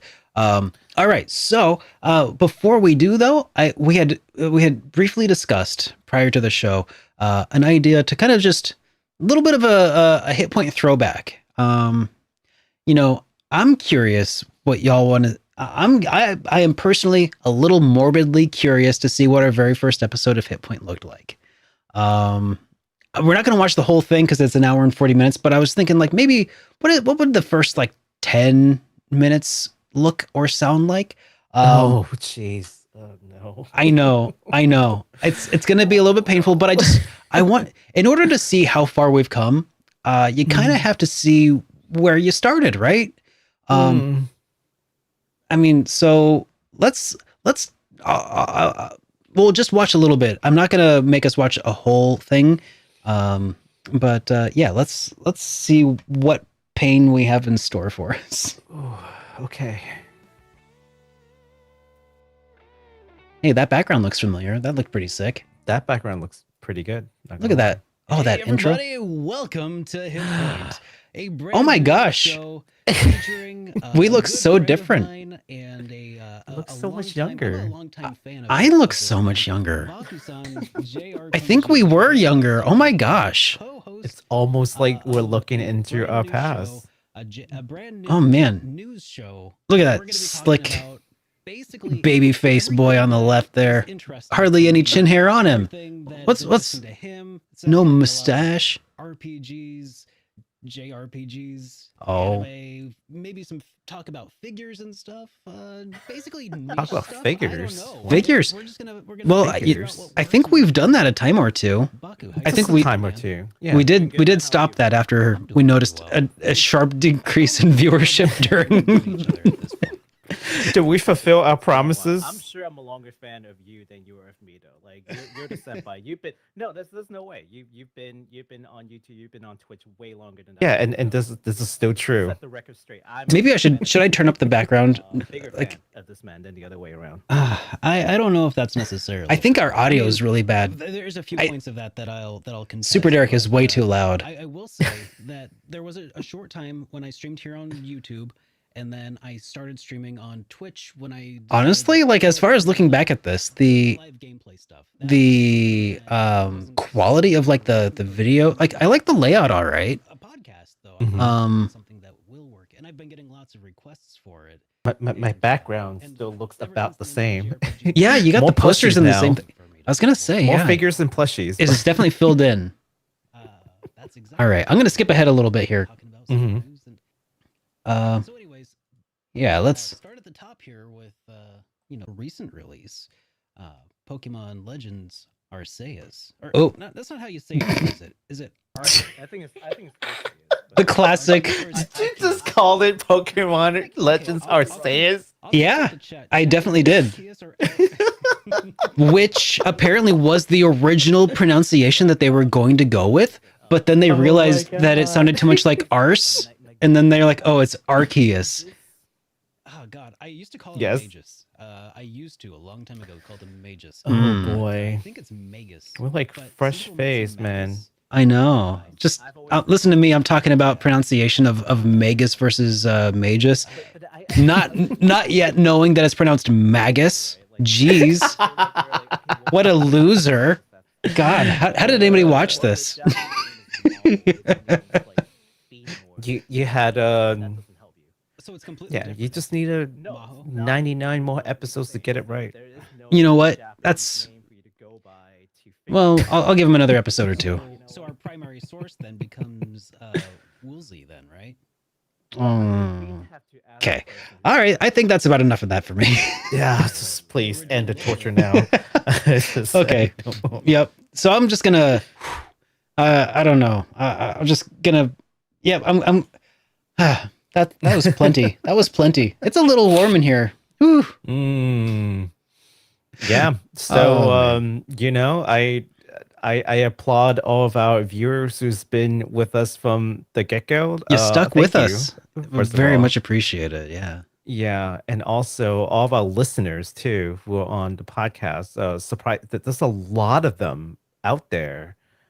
Thank you. I don't know your names because you know I don't see you here on YouTube, but Well, you're listening out there. So I think I could recognize a good number of the audience members in the chat by their username. Isn't that always kind of interesting how like how many people you can actually be like, ah, yes, I remember that name, and I remember having Oh, conversations with this person. Man, yeah, I recognize the people on YouTube. I don't really know who's listening on our podcast. Like, what if our podcast is like really popular in like a whole different country? Oh, Wouldn't yeah. that be crazy? Yeah, we're huge in Japan. Spain loves, HitPoint. you know Or it's that like, what? I might be able to get into some analytics to find out more about our unique viewership. I do know we have some international viewers. Yeah. Greetings to Germany, greetings to Brazil. I know Hey, we hello. have some, some big followers out there. Some people over there and across the pond over in the UK. Yeah. I have added some RGB. Yes, we both look cooler these days. They say. Wow. Wow. That's You need to check your eyesight. I mean, in a few more years we might be silver foxes, at this rate. Oh, Episode 200. I have silver growing on the side already. It's just like Is it just this side? Because you're like pretty you're, well. you're just touching this side. Is it just like one patch over here? It's like sorry. It's like Oh, it's like okay. just around here, like the. Oh, that's Yeah, okay. whatever. Yeah. That's actually a cool place to get it. You just like get it gray on the sides and then like Yeah. stark black on top, just like Bruce Campbell from Army of Darkness. That's how it's done. It's classy. Oh boy, I'm really entering uncle age. So. All right. We have some questions that we have curated from various platforms. We've thrown out questions here in the community channel, the community side of the channel, questions over on the Twitter. And I think you've posted the question to Blue Sky as well. And I've thrown it into the Discord. We've asked you all for some asking. And also feel free to keep throwing questions. We're talking about these. Like, just throw them on anytime. We'll answer it. this first one comes from Dusty B. And by the way, Dusty, I do believe you might be the same dustman who sent me a package a while ago, several years back. Oh. I'm not certain, but you might be. And if so, hey, it's awesome to see you here, and I still really appreciate you. So Dusty B says, what game would you say had the biggest overall impact on your life? Wow. That's a big question. That's a big question right off the bat. Yeah. I thought it was gonna be like a softball question, like, I don't. It's a really good question. It's a good one. Great question. So And I have a definite answer at the beginning that I can go off of. Do you want me to go first so you can think? yes, please, because boy, that's a hard one. Because I've done a lot of navel gazing in the past to like think about this. The biggest, I think, game to have this impact on me, like I know a lot of people probably think like Earthbound, and that is definitely a big one. But I think that to really get the right one, we need to dig deeper. Because for me, it would probably have to be The Legend of Zelda: A Link to the Past. This was yeah. Wow. It was the first Super Nintendo game that I ever played. And it's a game that I played at my dad's friend's house. So he lived up in Beatrice, Nebraska area. So it was like a 3-hour drive, which was like an eternity for me. Being this, I was like 6, 7, 8 years old, maybe. Trying to gauge the exacts are a little tough because I never paid too much attention to time. But long story short, this was the very first RPG adjacent game that I had ever played that just felt somehow like tactile. It felt like I could reach out and touch the characters. It felt so real, so dimensional, because I had played a Nintendo, not a Super Nintendo. It was eye-opening, and like it was in that instant where I was able to play as Link, swinging his sword into like a big wide open arc, hitting enemies, and like I never really loved the original Zelda. Like I was intrigued, but like the little stabby ink, that didn't do it for me. But the big wide swinging arc, oh, it was awesome, and I got to play a little bit of it for a while, and eventually, like something about that became like a formative core memory, and I always wanted that game. Ever since then, something about it was just like, I need to play A Link to the Past again. And so eventually I got a secondhand Super Nintendo with some allowance, and I got a copy of A Link to the Past with it. And obviously I don't know how many people have heard my origin story or whatever, but eventually I did end up trading that game in for a copy of Earthbound when I was looking for other RPGs like A Link to the Past. And that was the very first game that introduced me to a turn-based RPG combat system. I didn't love it at first, but when I did, it clicked, and it just, if we're looking for the game that had the biggest impact on me, it was definitely the small little snowflake. It was a pretty big snowball maybe to start with, but it was the one at the top of the hill that slowly rolled down and accumulated into this gigantic snowball effect avalanche that has consumed the rest of my life. And check this out. I'm gonna stand up again. Do it. All right. Yeah, do it. Okay. You're gonna make the money work for the camera.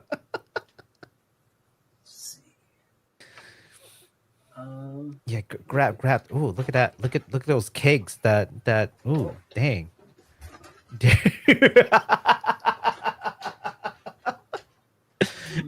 Derek's got kegs, man. Stall. Are you able to find it? Have you lost it? You lost it. It's not even there anymore. This is really bugging me. Where is it? Take your time. Think about it. Think about where it may be. Uh-oh. Uh-oh.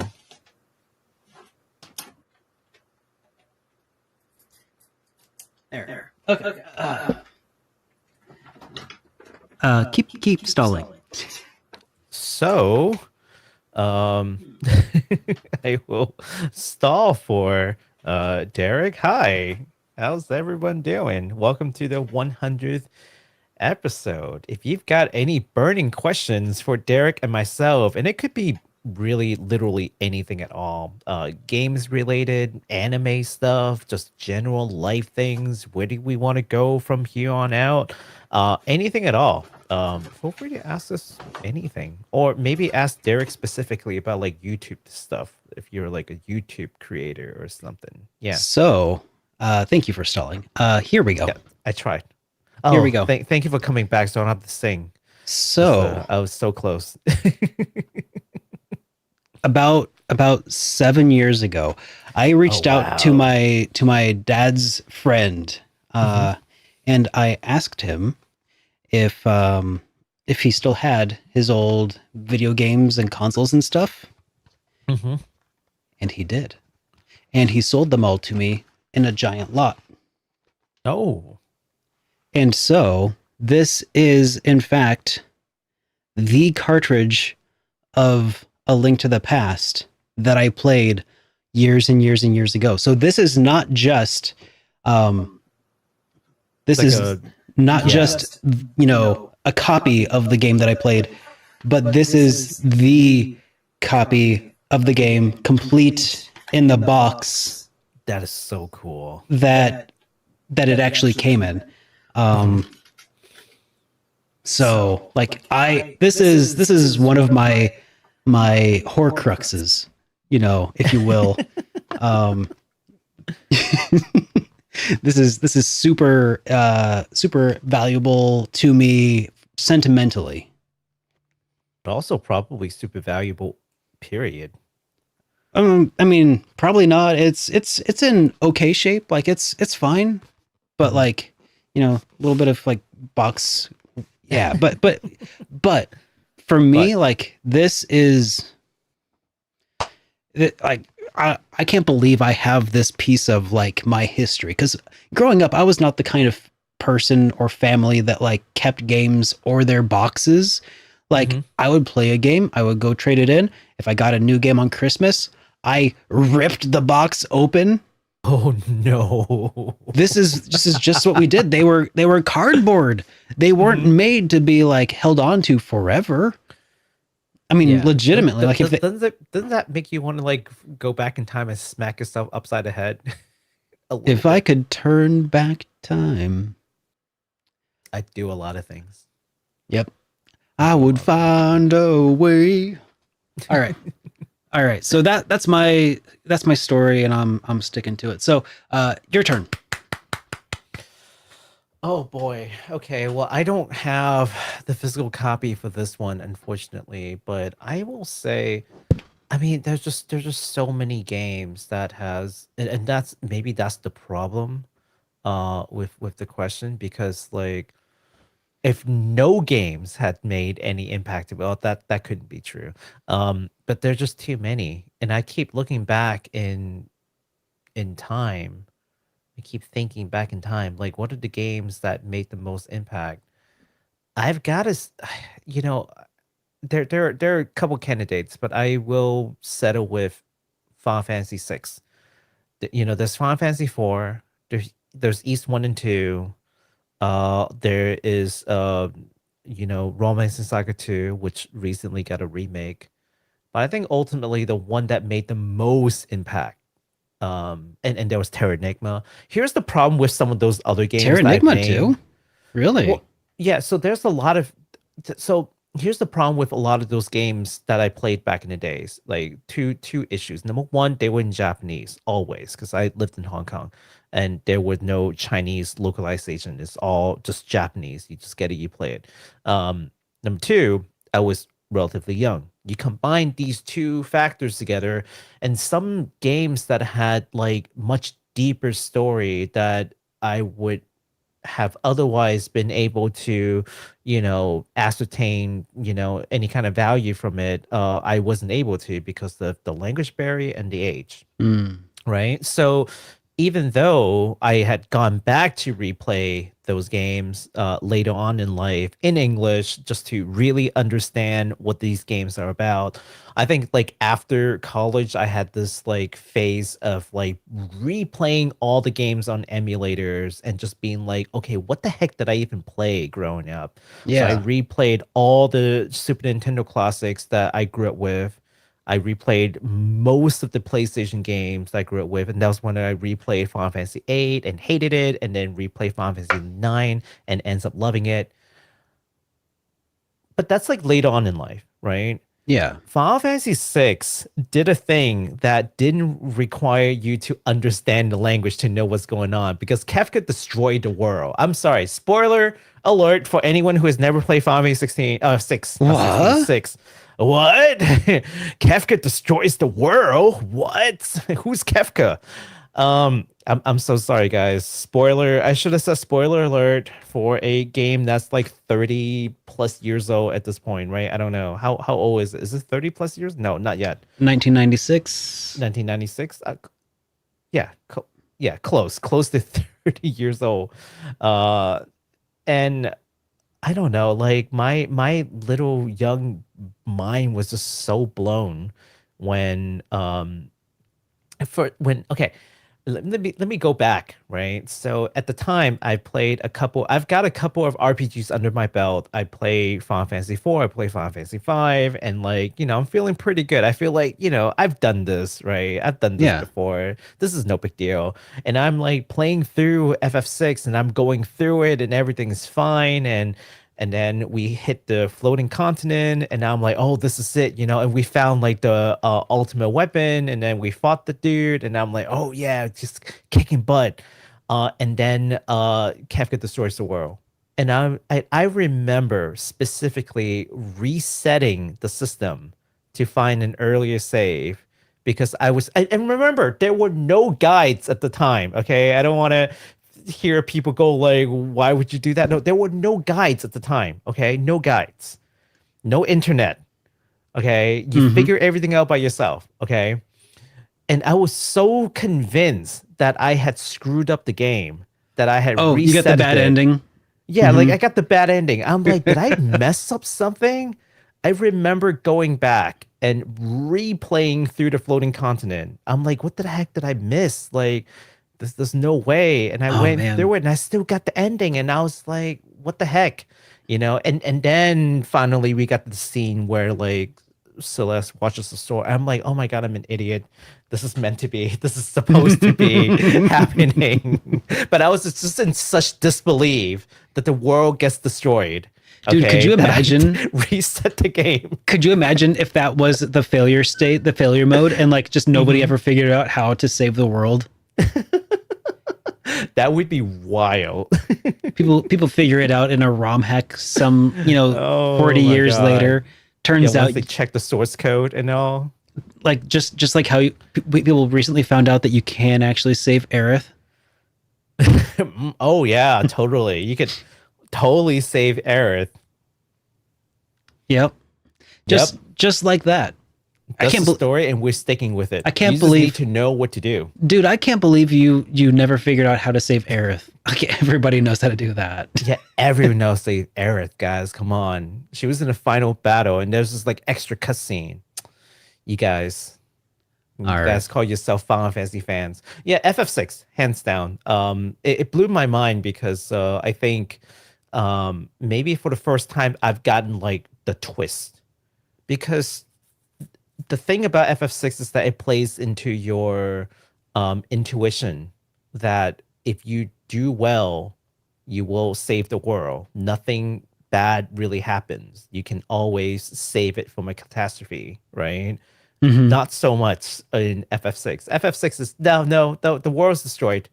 Yeah. So you're gonna have to, either give up or like pick the pieces back together, right? And so of course I mentioned that once I got older, like after college, I'd gone back and replay all the games. I replay FF6, and that's when I was fully convinced that FF6 is in fact the best Final Fantasy. it's all that. It's picking up things from the rubble and just like going through everyone's trauma and putting this like ragtag crew back together to fight a god again, like really going against the impossible. I love it. I love it's little cheesy, but man, it's so good. So there you go. That's the game that really changed me, I think, and the Solid way that I pick. view games moving forward. Yeah. Solid pick. All right, got another question here from Nerd Crave, who says, I'd love to hear you both talk about some of the other genres that you love, like roguelite, shoot 'em up, farming. Rogue. Let's hear it. Rogue. Well, I'm kidding. I like, I'll tell you, I like Mhm. action RPGs, Mhm. action adventure, Mhm. and RPGs, and Mhm. occasionally adventure. Horror games. I love horror games. Beat 'em ups. I like beat 'em ups sometimes. Like Scott Pilgrim versus the World, the game. No, I think you get excited when you River see City beat 'em up Ransom. games. River City Ransom. See? Ninja Turtles, The Shredder's Revenge. That was, that's another one. But I feel like that's the funny thing about it, is it's all on this spectrum of what I like to call the RPG spectrum. The RPG spectrum. Okay. Yeah, everything's a spectrum. Where like there's not so much of a thing as like, oh, it is or it isn't. A lot of people are like, oh, is this an RPG? Is it not an RPG? It's like, well, there's RPG-ness that you can certainly tell within certain games. Like, LARPing is full frontal role play, right? And then you go on to like tabletop, Dungeons and Dragons, that sort of stuff, where you actually are playing the role. But then you also have like Western RPGs, which are probably the next step into like the digital realm. Western RPGs tend to be a little bit more self-actualization, a little bit more like you control the story, you play the role of a character through video games by making decisions that affect the storyline. But then there's like the JRPG side of things, which is really less about interacting with the world and more so about observing a story that has already been written, but still taking control of the characters and engaging in combat in ways that are very reminiscent of Western style RPGs. Then you have the action RPG, which kind of mulls things back a little bit, goes with more of the action combat, maybe might still have some character building, some stats, some XP, that sort of thing. And then you continue on further towards the action adventure style, which still feels very much like an action RPG, except maybe less of an emphasis on equipment and stats, and maybe a little bit more emphasis on puzzle solving. And then on the tail end, before it all goes away entirely, you have beat 'em ups with RPG elements like River City Ransom, Scott Pilgrim versus the World, the game, which have XP and stats and special moves and stuff. So like it all to me feels like this interconnected like spectrum from like heavy to light, and then at the very tail end is the beat 'em ups side. And then after that, I don't really care about them. Like it's very. I guess I like some platformers also. Occasionally, like I liked Mario. Yeah, I liked the original Mario games. I think Super Mario World was peak Mario. Man, I did play a lot of Mario growing up, and then I kind of like Everybody did. Yeah, I don't want to say that I grow out of it. Like it's like not, as if like it playing it is so like elementary. It's just like I don't know, something about my taste has changed over time. I just didn't care to keep playing Mario games. Although the Mario RPG games has gotten me interested in like all the different not just like the RPG, but like all the other subsequent ones that they've come out recently, all the remaster, all the new games. It's got me wanting to look into Mario RPG again. So yeah. Maybe I'll do that. Mario RPG is one of the really great entry level RPGs for newbies. But it also has a lot to enjoy for people who are more seasoned veterans, I think. Like Mario pantomiming his discussion as a silent protagonist in an RPG will never not be solid gold comedy. Yeah, I guess for me, game genres that I love, I actually play a lot of different kind of games now that I think about it. Horror. Like I play a lot of horror games. In fact, I just did a whole month of Spooktober over on Twitch. For anyone who doesn't know that I stream I stream over on Twitch. Um, I spent a whole the entire October I was playing horror games, different like horror games from Japan. I am actually going to once we're done with HitPoint, go back to Twitch and finish off Resident Evil 4 DLC. So yeah, I've been playing Resident Evil 4. I've been playing yeah, all kinds of horror games. Obviously I love RPG. That's kind of my bread and butter. Like and that whole spectrum of games that Derek had mentioned, I play all those. Some platforms, some Metrovania, not my biggest like thing, but I do enjoy some of those because the boss fight is really intense and I love it. Yeah, I do like games like Ease, you know, where it's like a little isometric and like with tough bosses. I miss those days.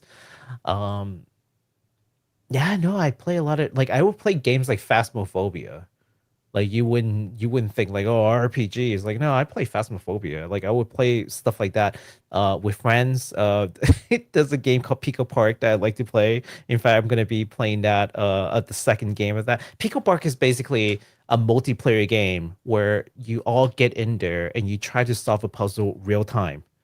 Wow. And if anyone messed up, you have to start all over again. So if one of your friends or No. whomever is in your group messes up, you have to start all over that Oh, that sounds stage. infuriating. Yeah. So like it's like coordinated action between you and all your friends. And you have to figure out how to do the thing and do it right. And you have to communicate the solution with each other. It's a really simple game, but a really fun game to play with your friends. So yeah, I play all kinds of games actually. The my main thing is the game has to be fun. And I think, and this is just my opinion, but like if you mainly play RPGs, like Mhm. you might be stuck in that bubble where like you're not considering other possibilities, if that makes sense. In terms of like game design and game mechanics, Derek, that's why we're pushing him to play Silent Hill. No, but like because like you know, and some of the more successful RPGs I think have integrated elements from other games and they've done And it vice really versa. well. Yeah. Near Automata, you know, like the seamless switching of perspective is just beautiful, and he kept the control basically I the same through all the perspectives. I do Um, sometimes wonder mhm, if that is the case, you know, if that could have an effect on my perceptions of like how good a game is if I'm just like mhm. playing nothing but RPGs. Is that going to you know, am I you know, limiting myself in some ways?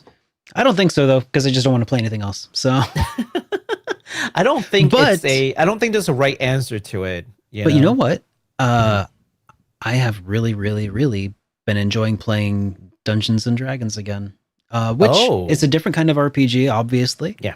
Mhm. But it's definitely it's been fun and has me wanting to play Yeah. video game version of D&D. I Yeah. really want to try Baldur's Gate 3 at some point. Mhm. I think everyone who's never played D&D should give it a shot if you are a fan of like RPG games like on consoles, like computerized, like digitalized RPG, let's Hmm. just say. You should try the paper and pencil version. You are going to appreciate the heck out of like a lot of the system that does a lot of things for you. The calculation damage, waiting for turns, all the rules. Okay. You don't have to wait for someone to be like, well, let me think. Will you be allowed to do that? The game just instantly tell you, no, you can't do that. Or like, yeah, you can totally do that. Like instantaneously. None of the calculations, okay? None of the dice roll. Everything is just done in the background. When you do a single attack in a Final Fantasy game, for example, you attack the goblin. You know how many actions there are if you turn that into like the tabletop version?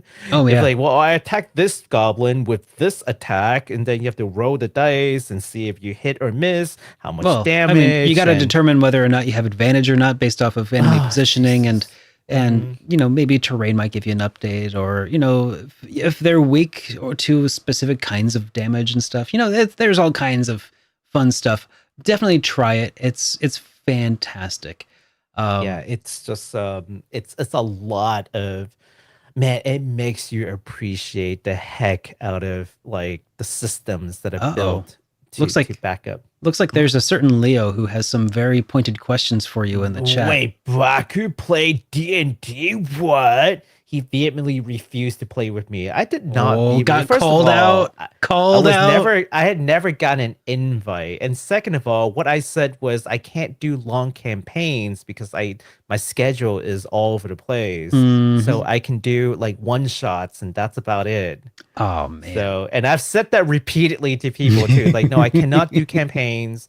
I'm not going to be in the dedicated group because and you know, like one day I'm streaming, the other day I'm doing a podcast, and another day I'm going out to drink. Like I cannot, like, I already have commitments. Like my weekly commitment is doing HitPoint and doing my nicer streams. I cannot add additional commitments, right? So yeah, I can't. But I can do like a one shot. So, you know. So it has occurred to me that we've also had a few super chats come in throughout today's show. With some questions. So maybe we should address some of those real quick also, even though it's not, you know, the usual end of the show time. It's okay. We can mix it up. Yeah, guys, just throw in questions at the random. We're just going to go at them like as we see it. Real quick from Peanut Butter Robot, they just said, congrats on 100, my dudes. And thank you very much, Peanut Butter Robot. Very much appreciate that. Also, one from Naticus who says, congrats on 100 episodes. I don't really have any questions, but proud of you guys for making it this far. But please don't get to 1,000. Oh, wow. I never skip, just like you guys. Well, how long would it take to get to 1,000 episode? Well, if we never skip a week, because we never do. We never do. It'd be like 20 years or something, I think. I don't know. We only need to do 900 more episodes. So how many 900 Sundays we need? I mean, we were able to do that in just 2 or 3 years of HitPoint. So yeah, just multiply that by 10. See you in 20 years, Nauticus. Come back to us in 20 years. And now we'll be in hologram at that point. You know, it's like HitPoint but hologram edition. Also from Anthony H, happy 100th. You guys are amazing. What RPG music do you love? Secret of Mana is so good. Oh, Secret of Mana is really good. Man, I hate sounding like those people where like, they just never make it like how they used to. But like Mana music wise, like Secret of Mana and Trials of Mana was peak. Oh yeah, the boss fight theme right now already stuck in my head. Legend of Mana was also really good. Shimamura just really knocked it out the park. But after that, it's just like, nothing memorable has come up to me for me. For Mana, you mean? Yeah, for Mana. Okay. Because I was gonna say since for the Mana series. Okay. Yeah. Because I thought you were gonna say music died after there that. were great music that came out since. I mean, but for the Mana series, it was like I was about to Secret of Mana, Trial of Mana, Legend of Mana, and then about to get my pitchforks. Yeah. Yeah, because I was like, oh man, Chrono Cross has an incredible soundtrack.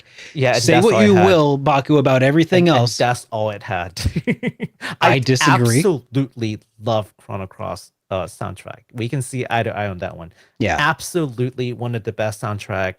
Period. From all of Square Enix's games, like their entire library. It's just the different usage of instrument and like the background to Chrono Cross, like the thematic background.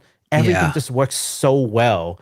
That opening theme just gives me chills when I listen to it still. I know. Oh, it's man. So good. It's so Speaking good. of opening themes, to Xanarkand.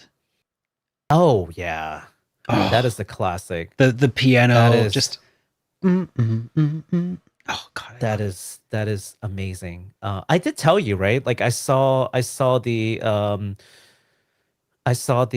artist who sang Steki Dane like perform it on stage, and like I almost cried because it yeah, was just so moving. Like, and she doesn't just stand there and sing, like she does the dances because she's from like the Okinawan like tradition of yeah, singing. So yeah. they sing and dance. Like they don't just stand there like opera style and perform. Not that it was like, and it doesn't like somehow make the singing like worse or something because she's doing so many things. Her vocal was perfect, her dance was perfect. Everything about that performance was just absolutely beautiful. And she was wearing like traditional like Okinawan like performance clothing too. So it was crazy. It was so good. It was the best performance for any of the what's that series of Final Fantasy concert again? Shoot. Couldn't tell you. Ah, dang it. It's okay. Not. It's not that Yeah, but important. anyways, yeah, Final Fantasy Concert Series, it was like the absolute best. But to Zanakin, with that opening, when you're just watching them, like, and you're playing through and they're sitting around the campfire, and it's like, this is my story. And you're like, This is my do tell. story. Like, tell me about your story, sir. Oh my Oh God. man. The opening was masterful. Following that, like Breath of Fire 3, the soundtrack Mhm. in that, I could listen to that for ages, and I have. Breath of Fire. Breath of Fire 3 Mhm. specifically. Oh. I mean, I like all of Breath of Fire. Yoko Shimomura did a great job with the first one, but Breath of Fire 3 in particular, and the fact that the composer, I can't remember their name off the top of my head, but they're working with the developer of that indie RPG. We were just talking to him. Oh God. Portia Faye. Yes. Forge of the Fae. Portia of the Fae. The and- Fae. Yes, man. Forge of the Fae. The fact With that Emmy Evans. that too, them too, Mm-hmm. bro. That was that was such a bombshell to drop at the end of that interview. I really love our interview series. By the way, that it makes me so happy. Yeah. But yeah, the Breath of Fire 3 composer is working on Forge of the Fae with them. Oh man, that's so cool. And then, what else? What else was there? Here's one that I could legit just like plug into my stereo and listen to on repeat every day. Mhm. And that's, I mean, everybody already knows that it's got to be Persona 5. Like, it's just a vibe. Like, Yeah. everyday rainy day vibes. I feel like if lo-fi hip hop hadn't taken off when it did, people would be streaming nothing but like Persona 5 knockoff music on YouTube. and in some Man. cases even a mix of those things. Like that fills my soul.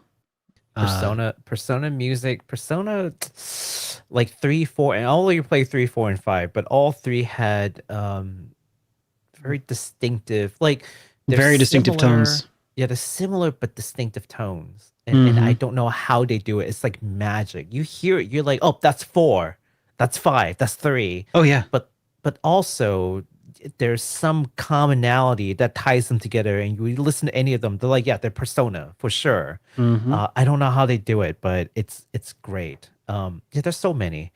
Near Automata for me is still one of the best soundtracks. What is it? A Beautiful Song is a beautiful song, like very on the nose. But if you guys haven't heard A Beautiful Song from Near Automata, you should go listen to it. That powerful vocal and that intense, like, music in the background. Still trying to get Derek to play Near Automata one of these days so that he can know why I'm geeking out over this game like so intensely, like over everything. But yeah, there's so many, guys. There's so many. All right. So I mean, we could probably we could have a whole episode just talking about music that we love from RPGs. Game music.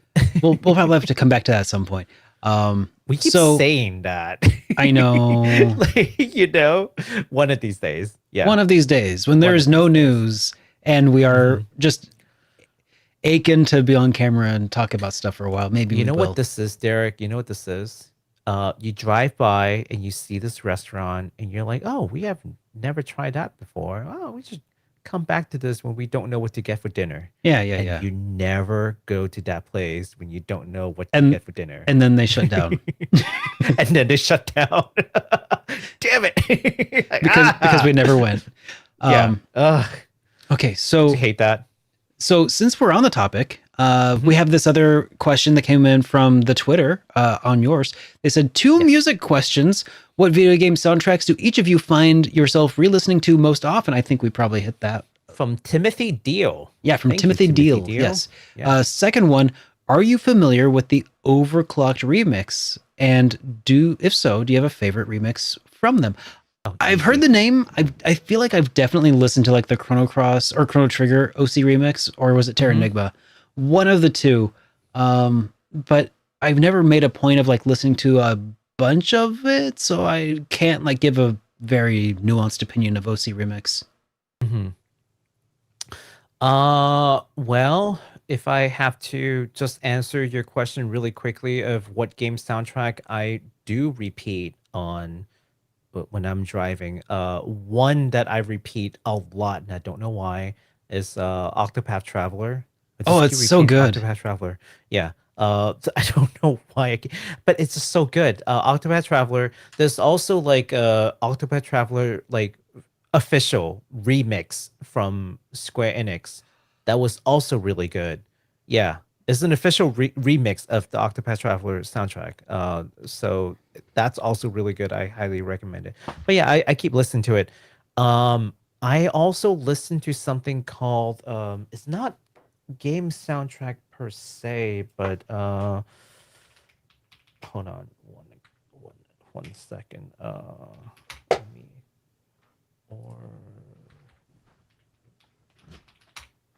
Sorry, I had to step away because my people needed me. This is another one that I will play ad nauseum. Oh.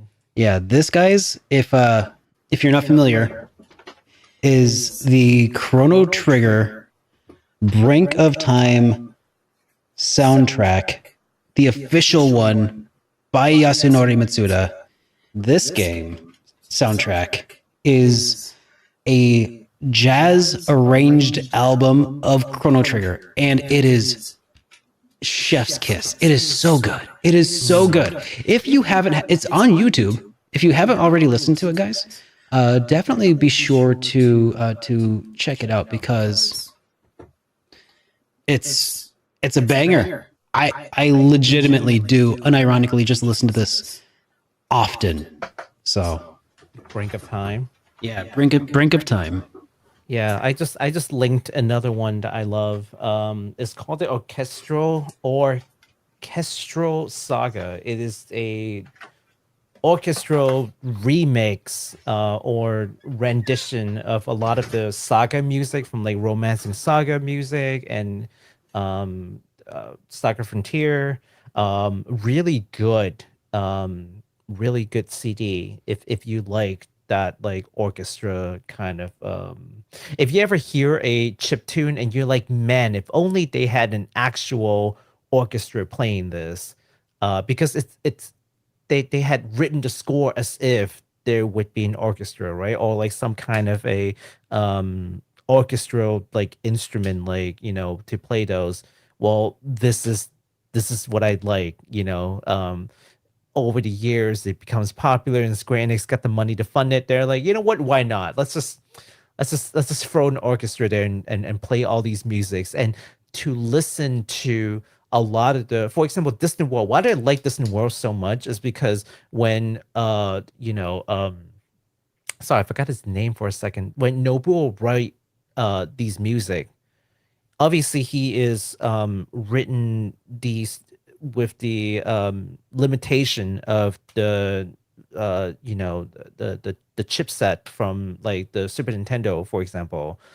But as he writes these scores in his head, he's thinking in terms of like an orchestra playing it. You know what I mean? So years later, when Distant World takes that same music and be like, okay, how do we turn this into something an orchestra can play? That's probably what he had in his mind, you know, when he wrote that originally. Like, this is how it's supposed to sound, but because of the limitation of the console, of course, we couldn't get it. But if we had the technology, this is what it would have sounded like. So I like to think about it from that respect. Like, what was the, not the producer, like, who's the person who like writes music? The composer? What's it? Composer. Yeah, well, it was the composer's intent. That was their intent. But now of course the chiptune version is also really cool. Don't get me wrong. This is not to like undermine that. Like, that's what I grew up with. I mean, chiptunes are an art of their own, but being able to like, they're definitely compromises though.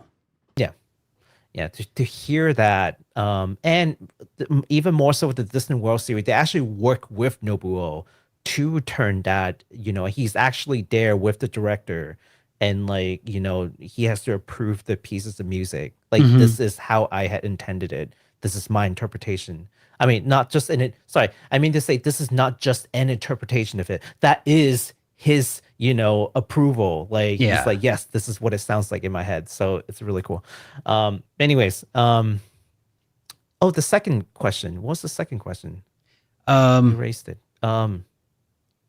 It was just OC Remix. OC yes. Remix. My favorite's gotta be, and I still push this to people, is the Chrono Trigger Jazz remix from OC Remix. And I would know them because here's the thing, and about a lot of streamers may appreciate this. If you want royalty-free music, you can just go to Overclock Remix. They're royalty-free. I mean, sure, mention, their name, give them proper credit, but if you want royalty-free music, from RPGs, you know who used to do that? Extra Credit. Extra Credit used to take OC Remix. That's where I got OC Remix from, because at the end card, they'll play like an OC Remix song, they'll give credit to whoever made that piece of music, and I thought it was really cool. But that's how I knew that they're all like royalty free. So, if you ever want to listen to some royalty free music or use something in your stream, you can always go to OC Remix. Double mic. Derek. Derek. Yeah, what's that all about? Am I reverberating something? I hope not. No idea. Yeah. I think the stream just likes you so much. Maybe Double the Derek. Well, anyways. Let us know we're still having audio issues though. I know it wouldn't quite be a real episode. Oh, when I switched cameras there was okay. I see. I think I understand what was going on there. Okay, so I'll adjust that. But this next question comes from P-Tort, and I'm very surprised to read this at all. They say, congratulations. Wow, the time really flew. Question, has your taste in games changed out over the past couple of years? Yes, and we'll talk about that. But also since starting the podcast, and do you have any favorite memories? I still have fond memories of the April Fool's episode. I told you it was good. I told you the April Fool episode was good. Are you fucking kidding me? I can't believe that. People love the April Fool's episode. I told you. Did people like the April Fool's episode? Do you remember the April Fool's episode? I didn't even bring it over. Yes. It's not an official. It's not officially in the canon of RPG of JRPG of the HitPoint podcast. I didn't bring it over. It's actually unlisted on the Super Derek channel right now. It is the lost episode. Terrible. And, people loved it. Man, I didn't. You want to tell people what that episode was about? Yeah. Let's talk about the April Fool's episode for very briefly. Baku and I just made up stuff.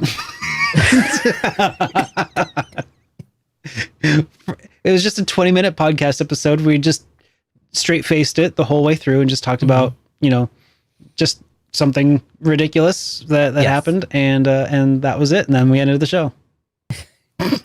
we made up news, and we were telling them in increasingly ridiculous if that makes That's sense. right. Ascending Yeah. in ascending In ascending ridicule. order. Yeah. So the first news, like, you might believe it. Like, it could maybe happen. I think we announced the Switch 2 back in that episode. We did a lot of things, but you know, I wouldn't be able to watch it because someone unlisted it. My bad. Lost episode. You know, if we ever do like a compilation DVD of a HitPoint, we can include that as the bonus. Compilation DVD. Compilation DVD. So My would bro, anyone like to buy My dude, compilation? you are aging yourself so bad. Blu-ray, sorry. DVD. No, I mean Blu-ray Compilation even. VHS. Oh, yep, there we go. A 20 tape set. But I don't know if 20 tapes would do it. oh man. So yeah, that April Fool's episode, I think we ultimately decided, well, I ultimately decided that I didn't like it first of all. But second of all, I was like, I want to be treated like a serious news podcast. I felt like it was kind of like maybe not the best look for somebody who like is trying to cover news and be taken somewhat seriously as an RPG commentator, to just be making up rumors of our own. It was April Fool's. That's context. I know. That is important context. But yeah, that's And ultimately I think we made it very clear that it was April Fool's at the end. So it wasn't like we just left it off and be like, all right, see you guys later. Goodbye. You know, like that would have been bad. Man. So, oh yeah, to also answer other questions from P Tort though, in that tweet, they said, let's see, has your taste in games changed at all over the past year since starting the podcast? I think that has been an overwhelming yes, personally. I especially think that it has changed for you though, Baku.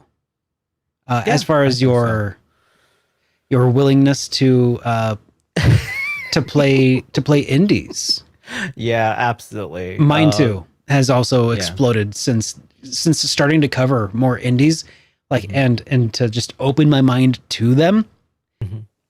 I don't know why it is that I was so Okay, so in my defense, indie has gotten significantly better over the years. So that's what I feel like, you know, it's the indies that I played in the yesteryears were very rudimentary, and I didn't feel it. It felt they were RPG Maker games, usually pretty close to stock. The ones that I had played early on, like they were legitimately like I would go to an RPG Maker website and I would download RPG Maker games to play on my pirated copy of RPG Maker 2K. Like that was legit just what I did for a while, and it was like, oh, this is interesting. This is an indie game. They are so much more than that. And even the ones that are made in RPG Maker, like holy cow, RPG Maker ain't what it used to be. Like especially like because it's essentially just a platform that you can develop on, and like there's not really very many limitations as far as like what kind of art you can use, what kind of battle system you can make, as long as you're willing to put in the code and the art and the effort. It can be. You could make a first-person shooter in that game if you wanted to, or in that platform. I wouldn't recommend it, but you could. So, a lot of things has changed in the indie landscape, and so we adapt. And I'm glad that we were able to adapt and just look at, you know, the industry and just say, hey, you know, this is where all the good stuff is at, and if you don't open your mind up to it, you're going to miss out. And, truly. And that's what, and we are missing out for not playing those games. So not just lip service for all of our wonderful friends, which, by the way, the other cool thing about indie devs is that we get to just talk to them, and I love that so much. Easily, you know, like they're so active with the community. I know. And I've been continuing to follow updates to a game that I covered briefly. Oh god. Is it the dumpster one? No. Well, no. Kingdoms of the Dumps, that was, I'm still very interested in playing that. And I hope we get a code at some point. But Shrine's Legacy. Oh, yeah. Been following them since when did I put out my video talking about Shrine's Legacy? I want to look this up. I'm gonna look this up real quick. Yeah. Well, why you do that? But like, yeah. So guys, it's not even like because Derek and I cover news and we're like advertising them that they're giving us like the time of day. Like, you can go to their Discord and you can message them. Yeah. And they will respond to you. You can leave feedback and they will be like, "Oh, hey, thanks for the feedback." You can go to their Twitter and they'll talk to you like about they'll talk shop like 3 years ago. 3 years ago is when I put out my video talking about Shrine's Legacy. Yeah, Shrine's Legacy. It is just, it's wild. And it has had such a glow up since then also. Like being able to see and track the progress of indies as they go through their different development stages has been so awesome. Some growing pain, you know? I'm sure. I cannot wait to see what this game eventually comes out as, because they've been continuing to put out release trailers and it's such a pretty game. Yeah, it is. It is. You see, this is why I tell you to come to MacFest. That's why I met them, like in real, like IRL, and like, dude, you could just like, I would sit down and just chat with those guys. If I wasn't in such a hurry that day, I would have been like, you guys just want to like go grab a beer or something, and like they'll probably say yes unless they don't drink. But you gotta go to MacFest. Go to MacFest. Like, I don't say this to a lot of people, but you need to go to MacFest and see it for yourself one day. I think you will make it an annual tradition once you experience it one time. Yeah. You know what? I'm actually heading up to Pennsylvania for Thanksgiving. I should have gone for MagFest instead because, dude, we legit for two people paid almost $3,000 for plane tickets. Get out! It hurts so bad. So much. I don't even know. Thanksgiving. Yeah. But I remember back when like plane tickets used to be like a few $100, and now that sticker shocked me good. Oh, it was bad. Is this just because it's Thanksgiving? I think so. I think so. Yeah, and like there cannot be that much. I mean, what about like Southwest or something? Like no Southwest, not an option. There's only one provider of plane tickets from my local airport. Oh no! I know. Well, it's American. Yeah. Yeah, they're upping the fees. Nope. This is everybody. So every business is scalping everybody now. Yeah, it's who can scalp the most. Yeah. One day, Derek. One day you'll fly over to. But you know who isn't scalping? Me and the HitPoint T-shirt, which you can get by following the link pinned at the top. shop.superdarkrpgs.com. You can get it $5 off. That covers the cost of shipping. And it's also, I mean, for domestic. If it's international, it only covers a third of it. But you know, go check it out. Maybe get a couple extra tees. Your Linus segue. I love it. You've learned. Okay. So do you want to take another question here? Or I guess my next is another question here. What is your honest review of Silent Hill 2? That's good. The parking lot was really well done, I think. Yeah. It was actually, it was very nice. Hours there. I was glad that it allowed me to go to my car and shut the door. It really bugged me that he left it hanging open and I was able to walk into it and shut the door. Later on, I found out that you can also break all the car windows in town. And I really liked doing that to loot them for bullets and stuff. So it was good. I'm glad you liked it. I especially liked the puzzles and breaking glass. Now, if we can hit 1,000 subscriber by the end of December. Oh, that's right. I did say that. We'll play more. We'll go back and play more. Yeah. We got 2 subscribers while we're chatting, so you know it's just a matter of time, Derek. Did I check the back seat of the car? No, I don't think I did. I didn't know I could check anything. Was there anything in the back seat? No spoils. No spoils. Okay. No spoils. Stop it, Leo. No spoilers. Oh. No spoilers. So indie so yeah, scalping it was for sure. good. But that's all I really have to say about it for now, because I'm only 7 hours in, and it's not like I can review a lot of like the storytelling elements of it so far. I mean, like there's not a but it's been fun puzzles, and I feel like I belabored the topic a little bit already at this point. But it was good, and I would play more for, say, give or take 350 more subscribers here on YouTube. Yeah, only 353 more. Talking to you over there in Twitch chat. If y'all want to come over and make me play some horror games, it's youtube.com/@HPPod. Wink, wink. All right. Next up, Anthony also asked, Baku, what is your favorite Xenoblade and why? Xenoblade 2, easy. Xenoblade Chronicles 2, easy. Waifu Blade. Who can say no to all the waifus? Who can say no to all the waifus?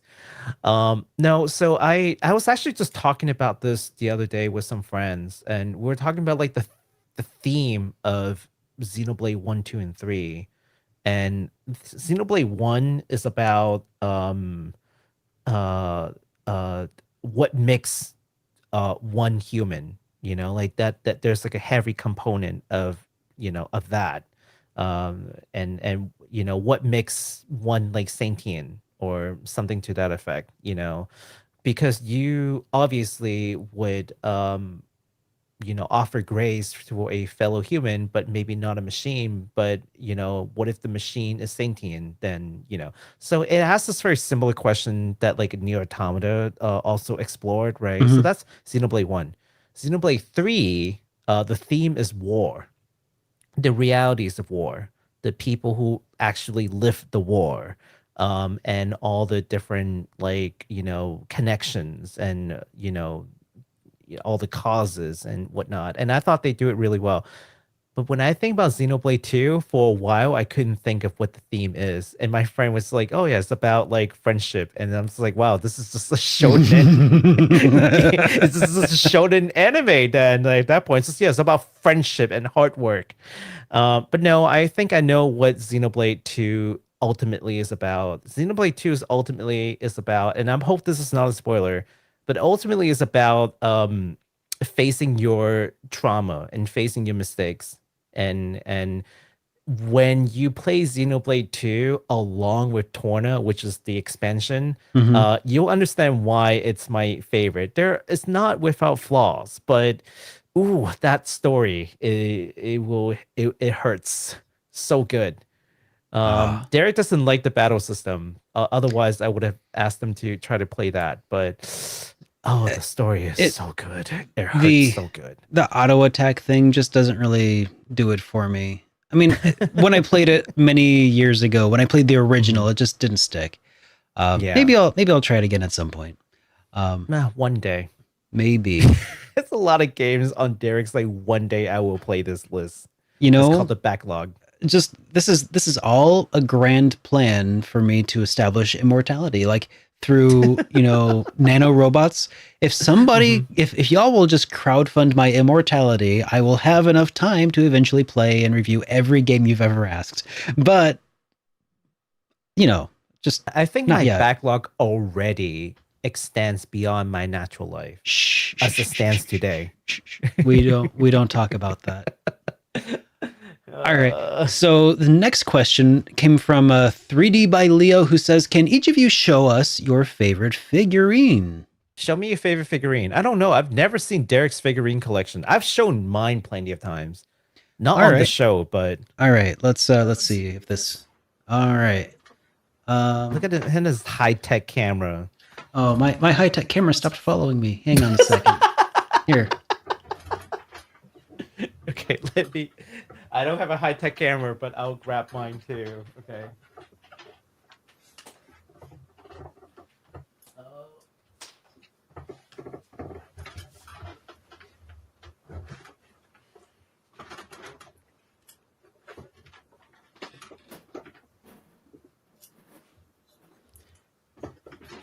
This is him. It's my boy. Oh gosh. Oh god. What are you? This is a travesty. Okay, here. Can I Work. do? You guys are making me do work. You're making me stand up. Okay. Okay. Will this work? If I do this? Okay. This is Valimar. It's my very own Gunpla. It's the only one I've ever done. Oh yeah, it'll track on that. That works okay. Yeah, do you see this? You see this, Baku? Nice. I got Valimar. He's my own Gunpla. It's nice. Yeah, I painted him and everything. Painted and everything. Look at you. I know. Here, That's so it's your cool. turn. Yeah, this is my favorite. It is a Miku that I put inside the case. Oh. This is my absolute favorite. This is my prize collection. Oh, it's a little out of focus. Are you? It's so hard to get. Oh, it's because it's in the box. It's focusing on the box. Yeah. It's focusing on like the decal on the box. Hold on. Let me see if I can take her out. Oh, no, you can't take her out of the box. No, I can totally take her out of the box. Okay.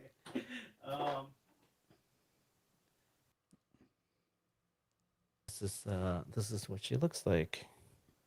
Let me see if I can. Oh, that's a really cute one. Yeah, I was actually just showing this off the other day on stream because someone was asking about like my favorite like Miku figure of all time. So I actually had this shipped over from China. This was like a Chinese exclusive. They didn't sell this like anywhere else at the time, anyways. And I had to like order it and have it shipped over. I went through this like really sketchy website and I gave them good money. And I was like, oh my God, they're still going to scam me out of my money. They didn't. They delivered. Nice. So I felt bad afterwards. But yeah, this is probably my favorite.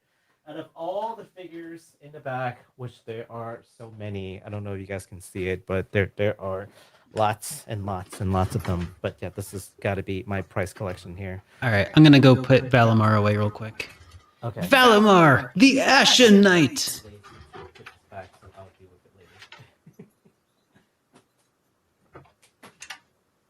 I'll deal with this later.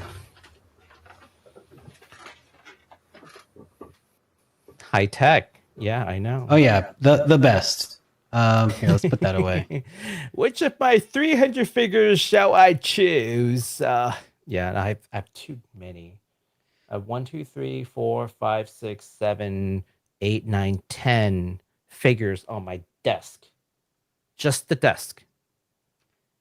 Wow. Actually, there's one more right here to my immediate right, which is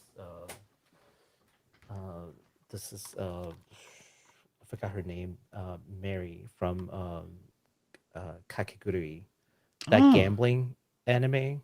Yeah. Yeah, I love that gambling anime. Well, that's cool. Anyways, 3D by Leo. Just a disclaimer. He didn't take it out of the original packaging box. That was just a display box. Yeah, that was the display box, not the packaging box. That'd be crazy if they packaged it in acrylic. Oh, that'd be wild. Yeah, that'd be insane. I'm surprised it didn't shatter like into 1,000 pieces. Yeah. So no, it's a display box. Next from the Ninja Mouse. What do you consider the most essential JRPGs for an up-and-coming gamer? Oh my God. I feel like it's a tough question because I feel like when you say something like it's an essential game or something of that sort, I feel like people are going to feel like, I don't know, it gets a little too close to sort of being gatekeepy, like, oh, if you haven't played these games, you're not a real JRPG gamer. No, you're not a true Scotsman. Oh yeah. And I feel like there's a lot of that in the community anyway, but I do think that there are some essential ones that like, I think most people will agree with, like, I mean, come on, Chrono Trigger. I don't think anybody's going to say no to Chrono Trigger. No, it's not essential. Don't skip the game. I think that maybe your enjoyment of RPGs might be, if you already enjoy RPGs, exploring some of the older stuff, some of the origins might not be a terrible thing. I wouldn't start with them, but like if you're already into RPGs, maybe check out some Dragon Quests. maybe Dragon Quest 3 when it comes out, the HD 2D would be a solid thing to explore, to kind of get a baseline of like, here's what a simple yet fun and effective RPG can feel like. Without all the extra stuff that they have thrown on. Yeah. Maybe Ys as an action I've RPG. never beaten Ys. They're really calling you out tonight. I've playing Ys. I mean, I've beaten Ys 8, so I don't, and I reviewed it, so I don't know what they want from me, but I want to say, if you're talking about essential, and yeah, there's that whole gatekeeping aspect, absolutely. Oh, sorry, go ahead. You were gonna Pokemon. A Pokemon. It's the most popular video game franchise of all time. And it happens to also have turn-based combat. So it, not a bad idea to like be familiar with another kind of baseline. It is absolutely an RPG. And anyone who tells you it's not an RPG, they don't know what they're talking about. Pokemon is 1000% an RPG game. And it's marketed to kids and is successful. Yeah. Which is to tell you that kids can totally play turn-based RPG and they will enjoy it. Okay. Like, a lot of people are like, oh, the kids don't play turn-based. They're playing Pokemon. What do you mean Pokemon's turn-based? They can totally do it. Just trust. Yeah. Okay. So I don't know if essential is the word that I would use to describe these, but like, yeah, I think that these are like some good ones to be familiar with for sure. I want to say, if we're talking about essential, in my mind, and again, there's that whole gatekeeping thing, but in my mind, when I think essential, I'm thinking like, if there is a book that helps you appreciate other things that follow, like this is the fundamental, this is the foundational thing, because a lot of other future games grew from this. There's obviously Final Fantasy. There's a reason why Final Fantasy is the most well-known, like, traditional RPG. Yeah. There's a reason why Dragon Quest is one of the most, like, well-known traditional RPG from, like, the 80s. East, there's a reason why it's still going, even though that game came out from the 80s. Okay. Yeah. Like, so yes, there's something fundamental about those games. And like Derek said, it wouldn't be a bad idea to go back to them, because then you can kind of see like, oh, okay, I see where they had gotten that idea from, or like, oh, I see, so that's what they used to do, and that's why there's that evolution. And it helps you appreciate the evolution of games to come. And part of me thinks that this should also go hand in hand with like a question about like, what are some essential anime or manga to experience to enhance your JRPG playing? Because honestly, because Castle in the Sky was I didn't watch that until relatively recently. That's a Studio Ghibli movie. Is very good, and is also, I think, foundational in a lot of ways, because it's gone on to inspire a lot. Like, Laputa, Castle in the Sky, has inspired so many RPGs with its world building. Hayao Miyazaki did some incredible work there, and you can, if you've never watched it before, if you go back and watch it, you'll be like, oh, that's where all of this came from. Like the number of RPGs who have just like did the old yank and twist, the old steal like an artist, borrow but then put a spin on it. Oh man, there's something primal about that, and I love it. Yeah, there's something profound once you find the origin. Yeah, it's almost like things radiate out from it. And all these things that radiate from it, you have found individually and you've liked them. But once you connect the dot like a madman, you realize that there's a single point of origin. And that origin is that foundational piece. And when you see what that is, it's like, okay, everything connects. Yeah. And it's a great feeling. Yeah. So I still haven't played, or rather watched, some others that I know are also foundational. Like I still haven't watched Nausicaa. I should. So good. I need to watch it. Nausicaa is so good. I know it's on my list. It's on my bucket list. It's. I have a copy of it on my. It only takes 2 hours, man. It only takes it's on my media server. I know. It's got to happen, and it will. Nausicaa, yeah, a lot of Ghibli stuff. Akira for a lot of people. Oh, that was great. Yeah, I mean, if you want to talk about shonen and you haven't seen Dragon Ball, like you should watch Dragon Ball. Not that I think. See, here's the thing. Like, it's not, in a way, it's not fair, because Dragon Ball came out. It's like more of a pioneer of like what the shonen genre will eventually be. And I know I've been critical about Dragon Ball in a sense that like it's not very inventive. Like, but at the same time, it's like saying, look at Trails Daybreak and then look at Final Fantasy 2. Why Final Fantasy 2 is so uninventive? It's like, no, it's a completely different era. Like you can't compare the two.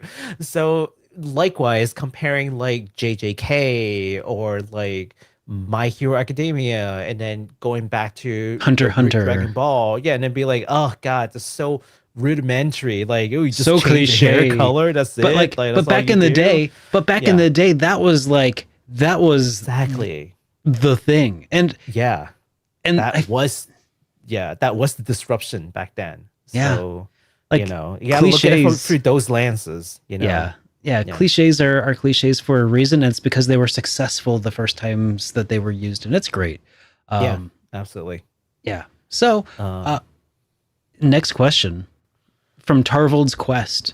He says, after 100 episodes, what would you wish you knew during episode 1 that you now know from experience? And 2, would you change anything? And also, way to go. Thank you so much, Tarvold's Quest. What what would we change or do differently knowing what we know now? I wish I knew that Derek would never nail the intro. He would just never. It is going to be a tradition moving forward. What I would change, knowing what I know now after 100 episodes, is that I shouldn't have put HitPoint on my main channel. It was useful for a time before it had a negative effect on YouTube, the way that YouTube treated the rest of my channel. So shame that, but otherwise, I don't think I would have really changed too much. Maybe I would have started interviewing indie developers sooner. Yeah, I think that what we've been doing these last 3 interviews has been really nice. But I also feel like it was a good decision to like get to be better at doing the show, just the 2 of us for a while first. I think that was still a good choice, but maybe I'd have moved it up, maybe started at episode 50 instead. Yeah, I think I would have been more proactive in reaching out to developers. Because for a while we were talking about doing a new show, and it's just like, yeah, here, take these. I mean, I think we had a good idea. It's like, here, take all these things that are out there, okay, do a curated aggregation of news with some fact checking built in. Yeah. And you throw a little bit of opinion, and this is essentially what you get. Is show. It's a very simple formula. It's nothing, over the top complicated. But it could be more than that, right? Like we could try to connect with the developers and get their take on certain things, which is where the interview stuff is coming from. Yeah, I wish that. I think this is the number one thing with me too. It's like I wish we would have moved that up a little bit sooner. Maybe like a year ago, we should have started doing that. Yeah. Hey, better late than never. It's a great time to be interviewing indies. And I feel like it's just gonna keep getting better. The way that these are shaping up to be has just been wild. I think so. Yeah, we've got maybe 1 or 2 coming up later on, but I won't spoil you guys. But we've got other things planned, so we gotta, yeah, just stay tuned for more interviews. So next up from Eagle Knight, they said one thing that they were curious about is your time management. With so many games out there, how do you fit getting proper reviews out there, plus a full-time job and family and married? So that's just Derek. And for Baku as a student, not sure if you're full-time or not. Full-time. Yeah. I'm not a full-time student. I would die. But you are a full-time employee, and you are also a student on top of that. Yes, part-time student. Going in for your master's? Yes. In waifu studies. In waifu studies. No, it's my PhD in waifu studies. Oh, that's right. That's right. That's my Sorry. PhD in waifu studies. Sorry. Be a doctor of waifus. Yes, the waifu doctor. The waifu doctor. Yeah. Time management is it's tricky because I feel like time management is more important the less of it you have. Otherwise, you'll never get anything done, and that is for sometimes that's a reason why there's very few episodes of the game collection coming out lately. I've had to sacrifice some of the time that I would love to spend towards streaming in order to make other deadlines meet. And there's also I'm starting to find out what it means to get older. And by that, I mean to like just come home from work and be dead tired and be like, I am unable to be on camera. And I feel like a lot of that has resulted in like a slowdown. And I don't love that. And I'd love to get back to streaming and stuff and doing episodes of the game collection. Lufia 2 still has to happen soon. I know. One day, sir. One day. I know. Yeah. But, it's... I need to also not compare myself to the way that other people run their YouTube channels, because I'm also not a full-time YouTuber. For better and for worse, that means that when I come home from work and I'm tired, I'm allowed to be tired and not work on stuff. But at the same time, if I still need to make sure that I'm like having fun with what I'm doing, and because that's the most important part. Because when I'm 90 and I have nothing but free time on my hands to play games, because I'll be retired and bedridden. Lots of reviews. No, every day. At a certain point, I'm gonna look back on my life and I don't think that I'll be disappointed I didn't get 10 more reviews done, but I want to make sure that I at least have fun doing what I'm doing and making, and I think that approaching what I do with without the hustle mind and with the end goal of just having fun in the process, I won't regret it. So that's my primary objective right now is just trying to take care of what matters, take care of Amy, take care of my job, get stuff done, and then, when I have time to have fun, then I shall. Yeah, I mean, you're doing a lot for what little time you have, so I'm sure people can see that. Thanks. For me, I think I've had to learn what time management really means after I started streaming. Because prior to that, I mean, yeah, I have my job, but I come home, I play games whenever I feel like, I do whatever I want, right? Like, I don't have any extra commitments. I wasn't going back to school at the time. Then I started streaming, right? And it started off just being like, oh yeah, I'm just gonna do this thing whenever I feel like it too. And it became, okay, you gotta stream 2-3 days a week, right? You gotta stay on the schedule. There are people coming back to watch you do a thing, and you don't want to disappoint people because they are, and even now, sometimes I just can't do it, and I have other obligations I just have to cancel, but I still feel bad about it. and then of course we added HitPoint, and then I added some other things, side projects that I'm doing, and before you know it, my day is just filled from uh, when I'm done with my work, which is already very stressful. Yeah. um, and then afterwards I have to be like, okay, do I have school stuff to do? Do I have this thing to do? Do I have deadlines? Like, it's just deadlines after deadlines after deadlines. It's nonstop deadlines. And what I come to realize is if you can establish like a flow so you can feel like you're just knocking things one after another, it Hmm. feels good. And you can go on like that for a while. Like you're in the trends, like I think Yeah. that's what they call it. But if you keep coming up and where you just keep on getting like stuck and you keep having to cancel things and you keep having to like, feel bad, that's what's really gonna burn you out. Like you're overburdened, but you don't know it, right? And before you know it, it's already too late. You're already burnt out. You don't feel like doing anything. You just feel like putting everything away.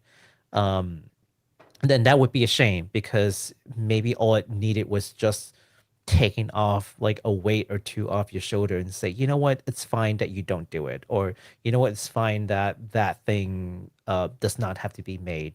It doesn't have to be made by you. You have Hmm. to pick and choose. And that's what ultimately time management comes to, is learning how to pick and choose.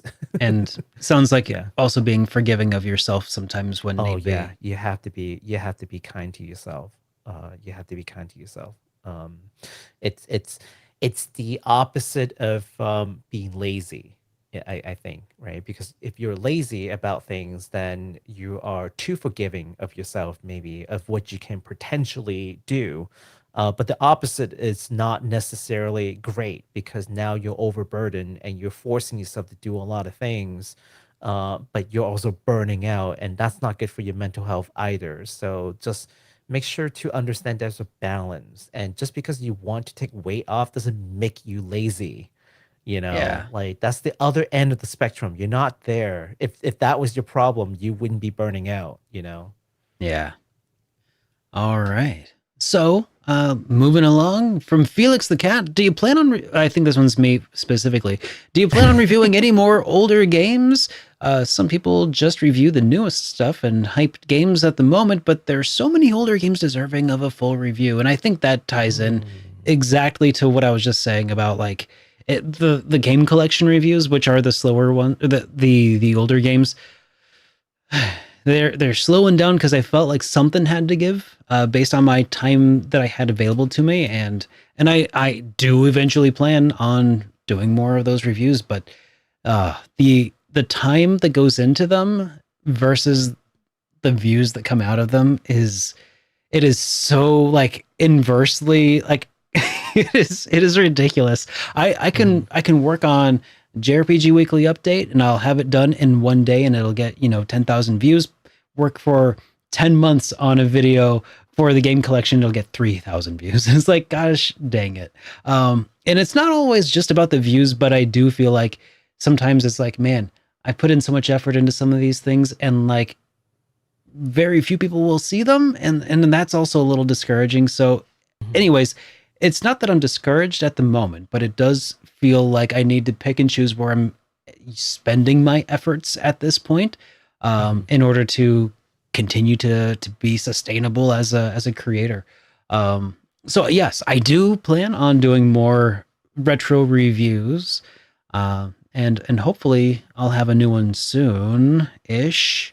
Hmm. Not too soon, but soon. And yeah, I'll put it out when it's ready, I guess. Yeah, I won't speak on creating videos on reviews because I don't, but I can concur with streaming. Like you stream a game that's like brand new versus a game that's like from my childhood, the reaction is not the same.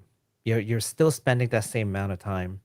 Unfortunately, like I would love to just play, my old, Final Fantasy 6 and get the same kind of people coming in. They just don't. Um, but that's the reality. Like I would I would love it if it wasn't, but it is.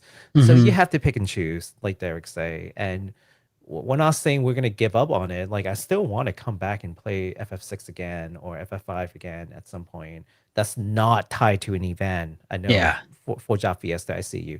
But you know, we there's that trade-off, and you just got to understand that there's like a cost associated, that if you're not the content creator streamer, you might not realize that there's a cost associated. Yeah, it's just another game for you, you know, like it's just whatever.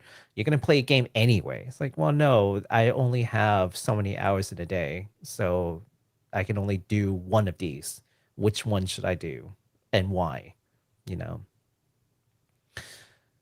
Okay. Ooh, more questions. Yay. I thought I didn't mean that like in a bad way. I thought we didn't have any questions. Oh, no. I was actually a little worried. I definitely added some from the Discord that came in at the last minute. So I knew people be, you know, a little shy, but yeah. Here we go. Yeah. Do you wanna read off this next one? Oh yeah, sure. Let's see. From Mogapi. That's a cute name. A recent story segment of Final Fantasy Ever Crisis reviewed pumpkin soup as a favorite food of Sephiroth. Do either of you have thoughts on this? Okay, you know what? I don't know that is true, because clearly Sephiroth is super into tonkotsu ramen. No, sorry. Was it udon? No, kitsune udon. Like he's in a commercial and he's like taunting Cloud about the udon. Have you guys ever seen the commercial? No. Oh my god, can we watch the Donbei commercial really quick? Will you get copyright claimed for it? No, I don't think so. It's just like, there's no. Yeah, no. You'd be surprised how often like things like a commercial get claimed though. Like our Netflix trailers, we had to stop showing trailers because they kept getting copyright striked. Yeah, but that's like trailer for like a piece of content, right? That's like a commercial for content. I think this is like a product, you know. Okay. So are you throwing this into Discord, or where is this going? Yeah, I'm gonna throw that onto Discord really quick. Also, it's transformative because we're talking about it. We're just we're a React channel. Oh yes, that is me. Yeah, you know us and our reacts. I react to jump scares and tickling. I don't know if you've ever seen this before. All right, let's check this out. This, the Donbei udon. I'm surprised you guys haven't seen this before. All right, just a second, because I have to reopen some tabs that I had closed. Okay, add playlist. Okay. So yeah, we'll check this out. Yeah.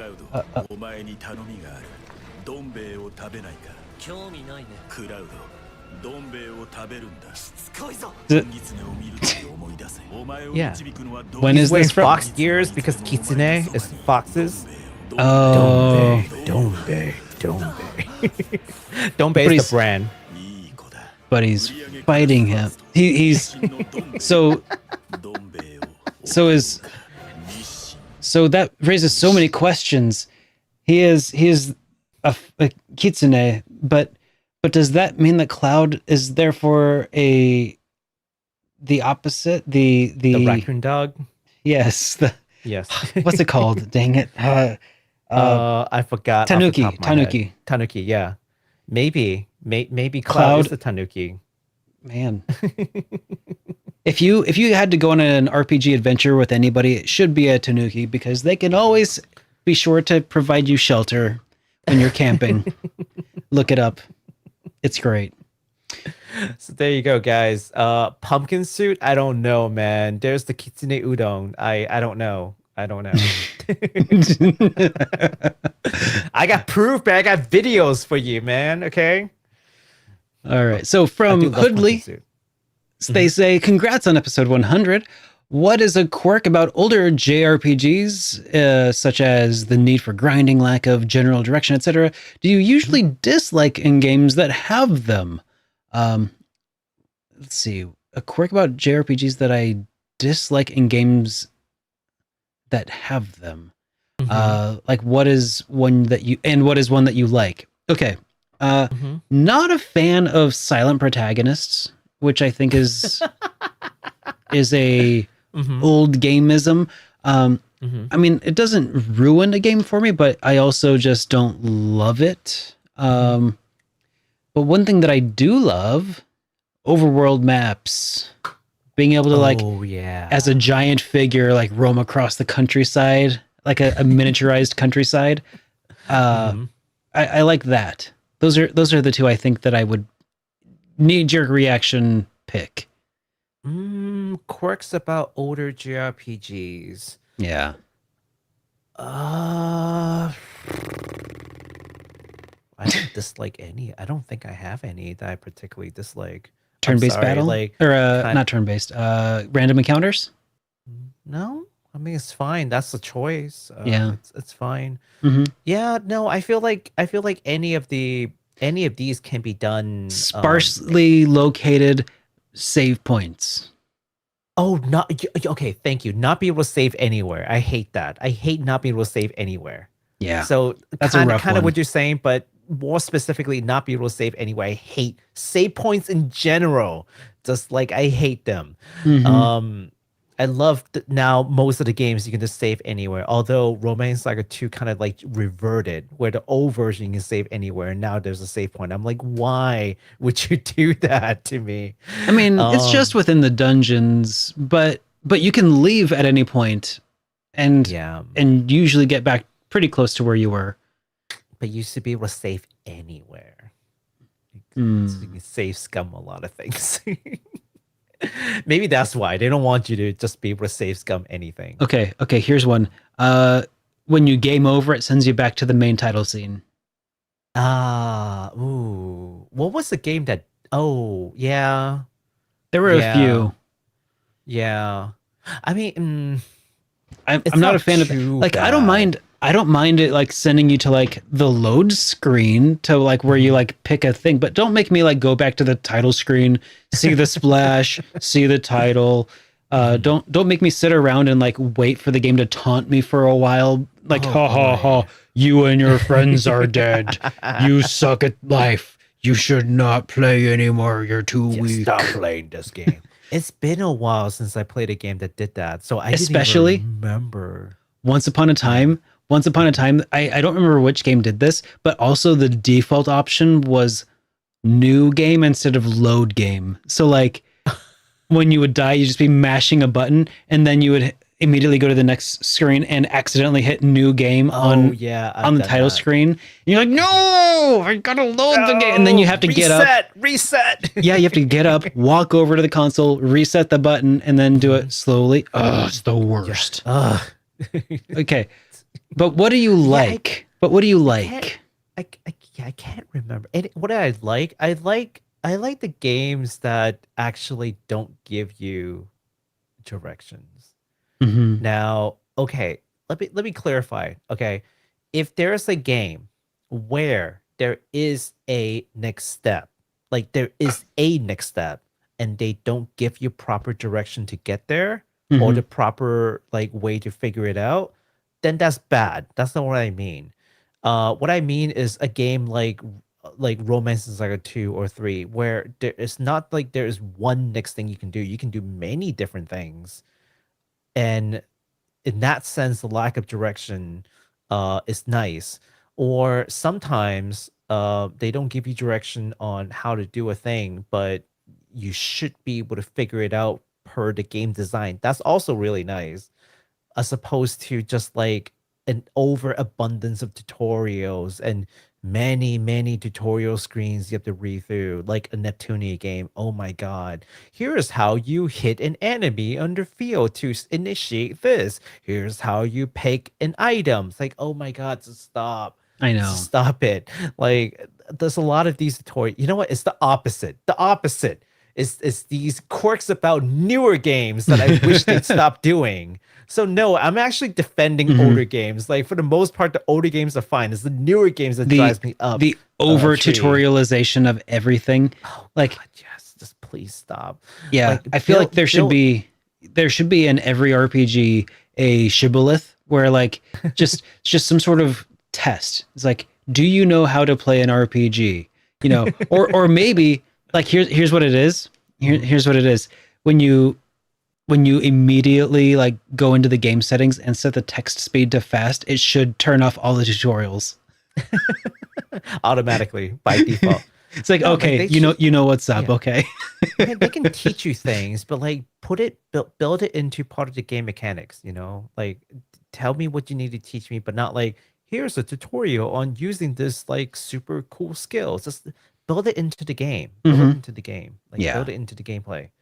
And if you can't do that, maybe your design is not intuitive and maybe you should rethink it. Right. Yeah. Wait, did we erase too much? Is there a first part of that? That we already answered the first part of that. So they had a follow-up question that said, what console generation do you think had the best JRPG library versus which had the most important? Wow. Consequential. Yeah. Consequential. Super Nintendo. No, NES. And yes. Okay. Consequential? Yeah. Oh, well, yeah. Dragon Quest. No, I'm thinking the best. Yeah. Okay, best. The best Super Nintendo. I'm sorry, I'm biased. Super PlayStation for sure. Super PlayStation? Yep. Like that era? Superstation. Yep. Superstation. Yeah, it's a toss-up for me. It's part of the same golden era, but it's hard to choose just one. Because Super Nintendo had this simplicity going for it, but PlayStation definitely with the disc space, just like it opened up so many opportunities for epic games where RPGs really cut their teeth and really came into their own. You know, and I feel like after PlayStation 1, you know, they still had some real bangers for sure. But I think like Final Fantasy X. But yeah. It's a toss-up for me between the two as far as like best is concerned. It's a toss-up for me. I will still say Super Nintendo, and it's the only one reason why. Okay. Games wise, both have really, really memorable games that I can go on for days about. However, Super Nintendo still have some peak pixel graphics. To this day, we still look at it and say, that's how it should be done.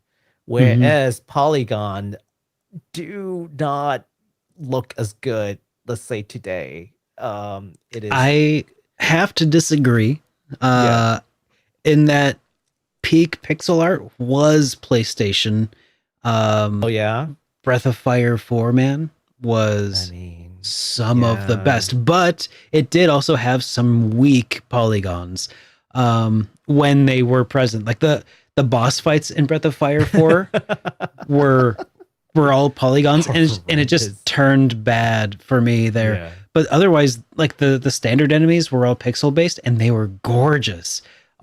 Oh, it was just phenomenal. They should have just stuck to pixel. They should have.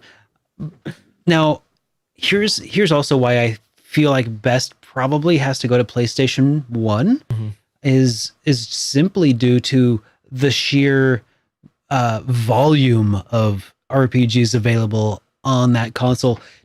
I relatively recently did top 10 turn-based RPGs and turn-based action RPGs on Super Nintendo. And what the experience has done for me is revealed to me just how slim the pickings really were. There were, for turn-based RPGs. There were probably like 20 for action RPGs. There were probably 15. But the magnitude of RPGs on the PlayStation 1 is a whole other level. I mean, I'm sure that if we included Super Famicom, things would level out substantially, but so would if we, included all of the unlocalized PlayStation 1 RPGs, things would tilt in the other direction. Again. Yeah. So I feel like in my mind, I included the Super Famicom as like just one console, because Yeah. to me they're just the same thing. Mhm. But no, I think I'm swayed. I think PlayStation 1 is better, and for one very simple reason. A lot of the a lot of the really good games on Super Nintendo, they ended up being available on PlayStation 1 anyway. So if you have to pick a console, Chrono you Trigger could just was re-released. Yep. yeah, the Final Fantasy anthology that's on Yeah. PlayStation. So I was like, Yeah. okay, if you have to pick one, to die with, then yeah, PlayStation. Okay, fine, you win. It's PlayStation. All right. All right. But So now that I made you change, I'm gonna start arguing for the Super Nintendo now. Just Go for kidding. Just kidding. but Consequential, yeah, the NES easy. I mean, yeah, just because the limitations of the platform are kind of integral to why the genre was invented to begin with. Yeah. It was all about being able to turn PC-based RPGs into a platform people could play on a simple controller with simple inputs. So they made a menu-based system instead of like, a text-based system, and the rest is history. Yeah. You gotta watch that documentary with Sakaguchi. Oh yeah, I still need to. It's so good. Like they brought on all the guys. They brought on like the dream team, the pixel artists. They brought on Nobuo. They brought on the director. They brought on Sakaguchi. Everyone was there. You'll need to send me a link to that, because I'll send you a link. All right. I mean, it's already in our chat, but I'll send it to you again. Yeah. Yeah. Okay. Now we have one last question that we had acquired here from Florge Tech, who says, Yes. you guys are stuck on a deserted island with 3 games. What are you taking?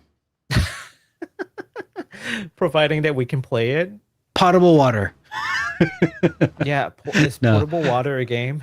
No, but oh man. Okay, but to take your meaning, let's I feel like we could twist this from deserted island. How about we say, from now on, whenever we ask this question, instead of a deserted island, you say we're going into lockdown for another However many few years. Yeah. You only have 3 games that you can play for the duration. What do you take? Ooh. Just to make it a little more sensical, now that we have some frame of reference at this point in our lives, I feel like new virus is out, zombies, don't go out there. What are we doing? I got this. If I have to go into lockdown again, okay. Yeah. I would take Trial of Mana, because I can play that game over and over and over again. Like I different combination of main character. I just don't seem to get bored of it. The music, the art, everything is just so great. I can just play it over and over. Some games that are really good, I wouldn't do it again. I just don't want to keep playing it. Like Nier Automata, it's an amazing game. I don't think I want to play it over and over and over again. Like it's a fantastic story. I experienced one time, maybe twice. That's it. Like it's good. It's in my head. I don't want to do it again. I would take, if I could, I would play. Oh, not take. I would play FF14 online. Yeah, I'll play FF14. It's so much content. Yeah, it's so maybe a little strategic. So much content. You can just keep playing that thing, and maybe even chat with people online. I don't know. Like, yeah, I don't know if that breaks the spirit of the rule, but because I changed it, maybe it's okay. But it is a lot of content, like FF14. You play single player mode, like like if you pretend you're just playing single player, which a lot of people have told me you can. Oh yeah, that's what I've heard. A lot of content. So yeah, that it's gonna last you for a minute. Last game, I honestly don't know what I would take with me. Probably Project Diva. I would take Future Tune, because it's a rhythm game, and I'm just listening to music at that point, and just I can also play that for a long time. It's like 250 songs in there, so yeah, I can play that for days. That's what I'll take with me to a lockdown. Yeah. Okay. Here's I think I know of two that I have off the top of my head, and I'm having trouble picking a third. The first I think I would want to play is probably Baldur's Gate 3, just to scratch that D&D itch that I've been developing lately. I feel like it would be pretty tactical, and it sounds like very open-ended, a lot of different playable classes, so I'm sure that you could do a lot of different things to a lot of different ends. That's probably one of them. I'm also torn between a Bethesda game. Bethesda game. Yeah, another Western style RPG. I'm thinking either maybe Fallout New Vegas or maybe Oblivion, Morrowind, Skyrim. I'm not sure which of the Elder Scrolls I would want to take personally, because Morrowind is great, but it feels I might feel like it's a little dated at this point. I might not love the visuals as much at this point. It's been a long time since I played it. If we could do mods, then I could play all three of them. I could play Skywind. That's the conversion pack that they're working on. But then for a third though, I would want definitely some sort of JRPG. But what? Just can I just cheat and say Trails, and just say all of them? Nope. Nope. Then let's go with. You have to pick one. Oh my gosh. Jeez. It's too hard to pick just one JRPG. Final Fantasy 14. I'll play with you. All right, fine. We can play. All right. Final Fantasy 14. Final Fantasy 14. You're gonna hate it. I think it's the auto attack thing again because it's an MMO. How dare you do this to me? Yeah, no, don't. No, because I just thought about it. I'm like, wait, doesn't it have auto attack? Is this like an MMO? Yeah, no, you're gonna hate this. Sky Third? No, please do not. Sky Third? I already feel so claustrophobic in Sky Third because you're stuck in this dimension thing. Okay, so no, and you're in a lockdown. Like, what's that going to do for mental health? No. What are you going to do? No to that. But what about second lockdown? Oh man, no to that. Yeah. All right. I think that I'm surprised we had a show that went over 3 hours today. I was not expecting. Oh, geez. Oh, my God. It's so long. I know. Quite the show today. We made it through a lot of all the questions that we've curated in advance, but oh, man. Let me make sure that we aren't missing any super chats that came in. Thank you so much for all the super chats, guys. And thank you so much for being here to hang out. Holy crap. Oh, we did miss this one from Alvaro, who said, congratulations on the 100th episode. Here's to 100 more. Thank you so much. Cheers. Yeah. It will only take 2 to 3 years, providing that we don't skip any days, and we don't. So that's never. Not even once, not ever. Not once. So. All right. I am bushed. Yeah. Been a heck of a day. But again, I'll just say for everybody, thank you so much for joining us again. Get your HitPoint tee from the link in the chat there at shop.superdarkrpgs.com. $5 off. It's only $25 for a super high quality comfy t-shirt. And it's so nice. Like, I'm not just saying that. Like, it's actually really nice t-shirt. It's super comfy, guys. It's one of my favorites. The quality I love it. Yeah. All right. Okay. Well, if I can just make one final announcement. This is personal. Kind of personal. But I am actually going to be doing 2 fundraising streams on the 16th and the 23rd. For Extra Life. I can't do 24 hours anymore. I just can't. I cannot do 24 hours anymore. Oh, gee, son. Yeah, I cannot.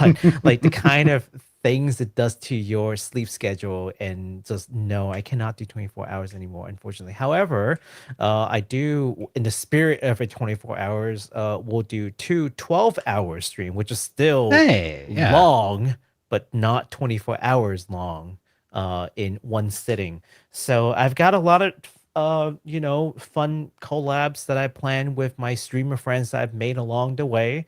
We've got some giveaways. It's going to be great. We are going to donate for starter. Actually, this is cool. For starter, we're going to donate all the money that we've collected from the past year to Extra Life, and then we're going to try to raise more money. And we're already at 4 digits. So we are already sitting at 4 digits. So please come by, hang out. If you feel charitable, please feel free to donate into Extra Life. I know a lot of people are doing Extra Life stuff in November, so we're kind of like no exception. So yeah, that's what I've got, the 16th and the 23rd. So probably the next hit point, I'll just mention it again because it's like 2 weeks from now. Awesome. Well, yes. All right, guys. I am about to run up against a wall, so let's just end things here. I hope you had a great time. I had a great time. Happy 100 episodes, everybody. Happy 100. And have a great night, everybody. Take care. Take care.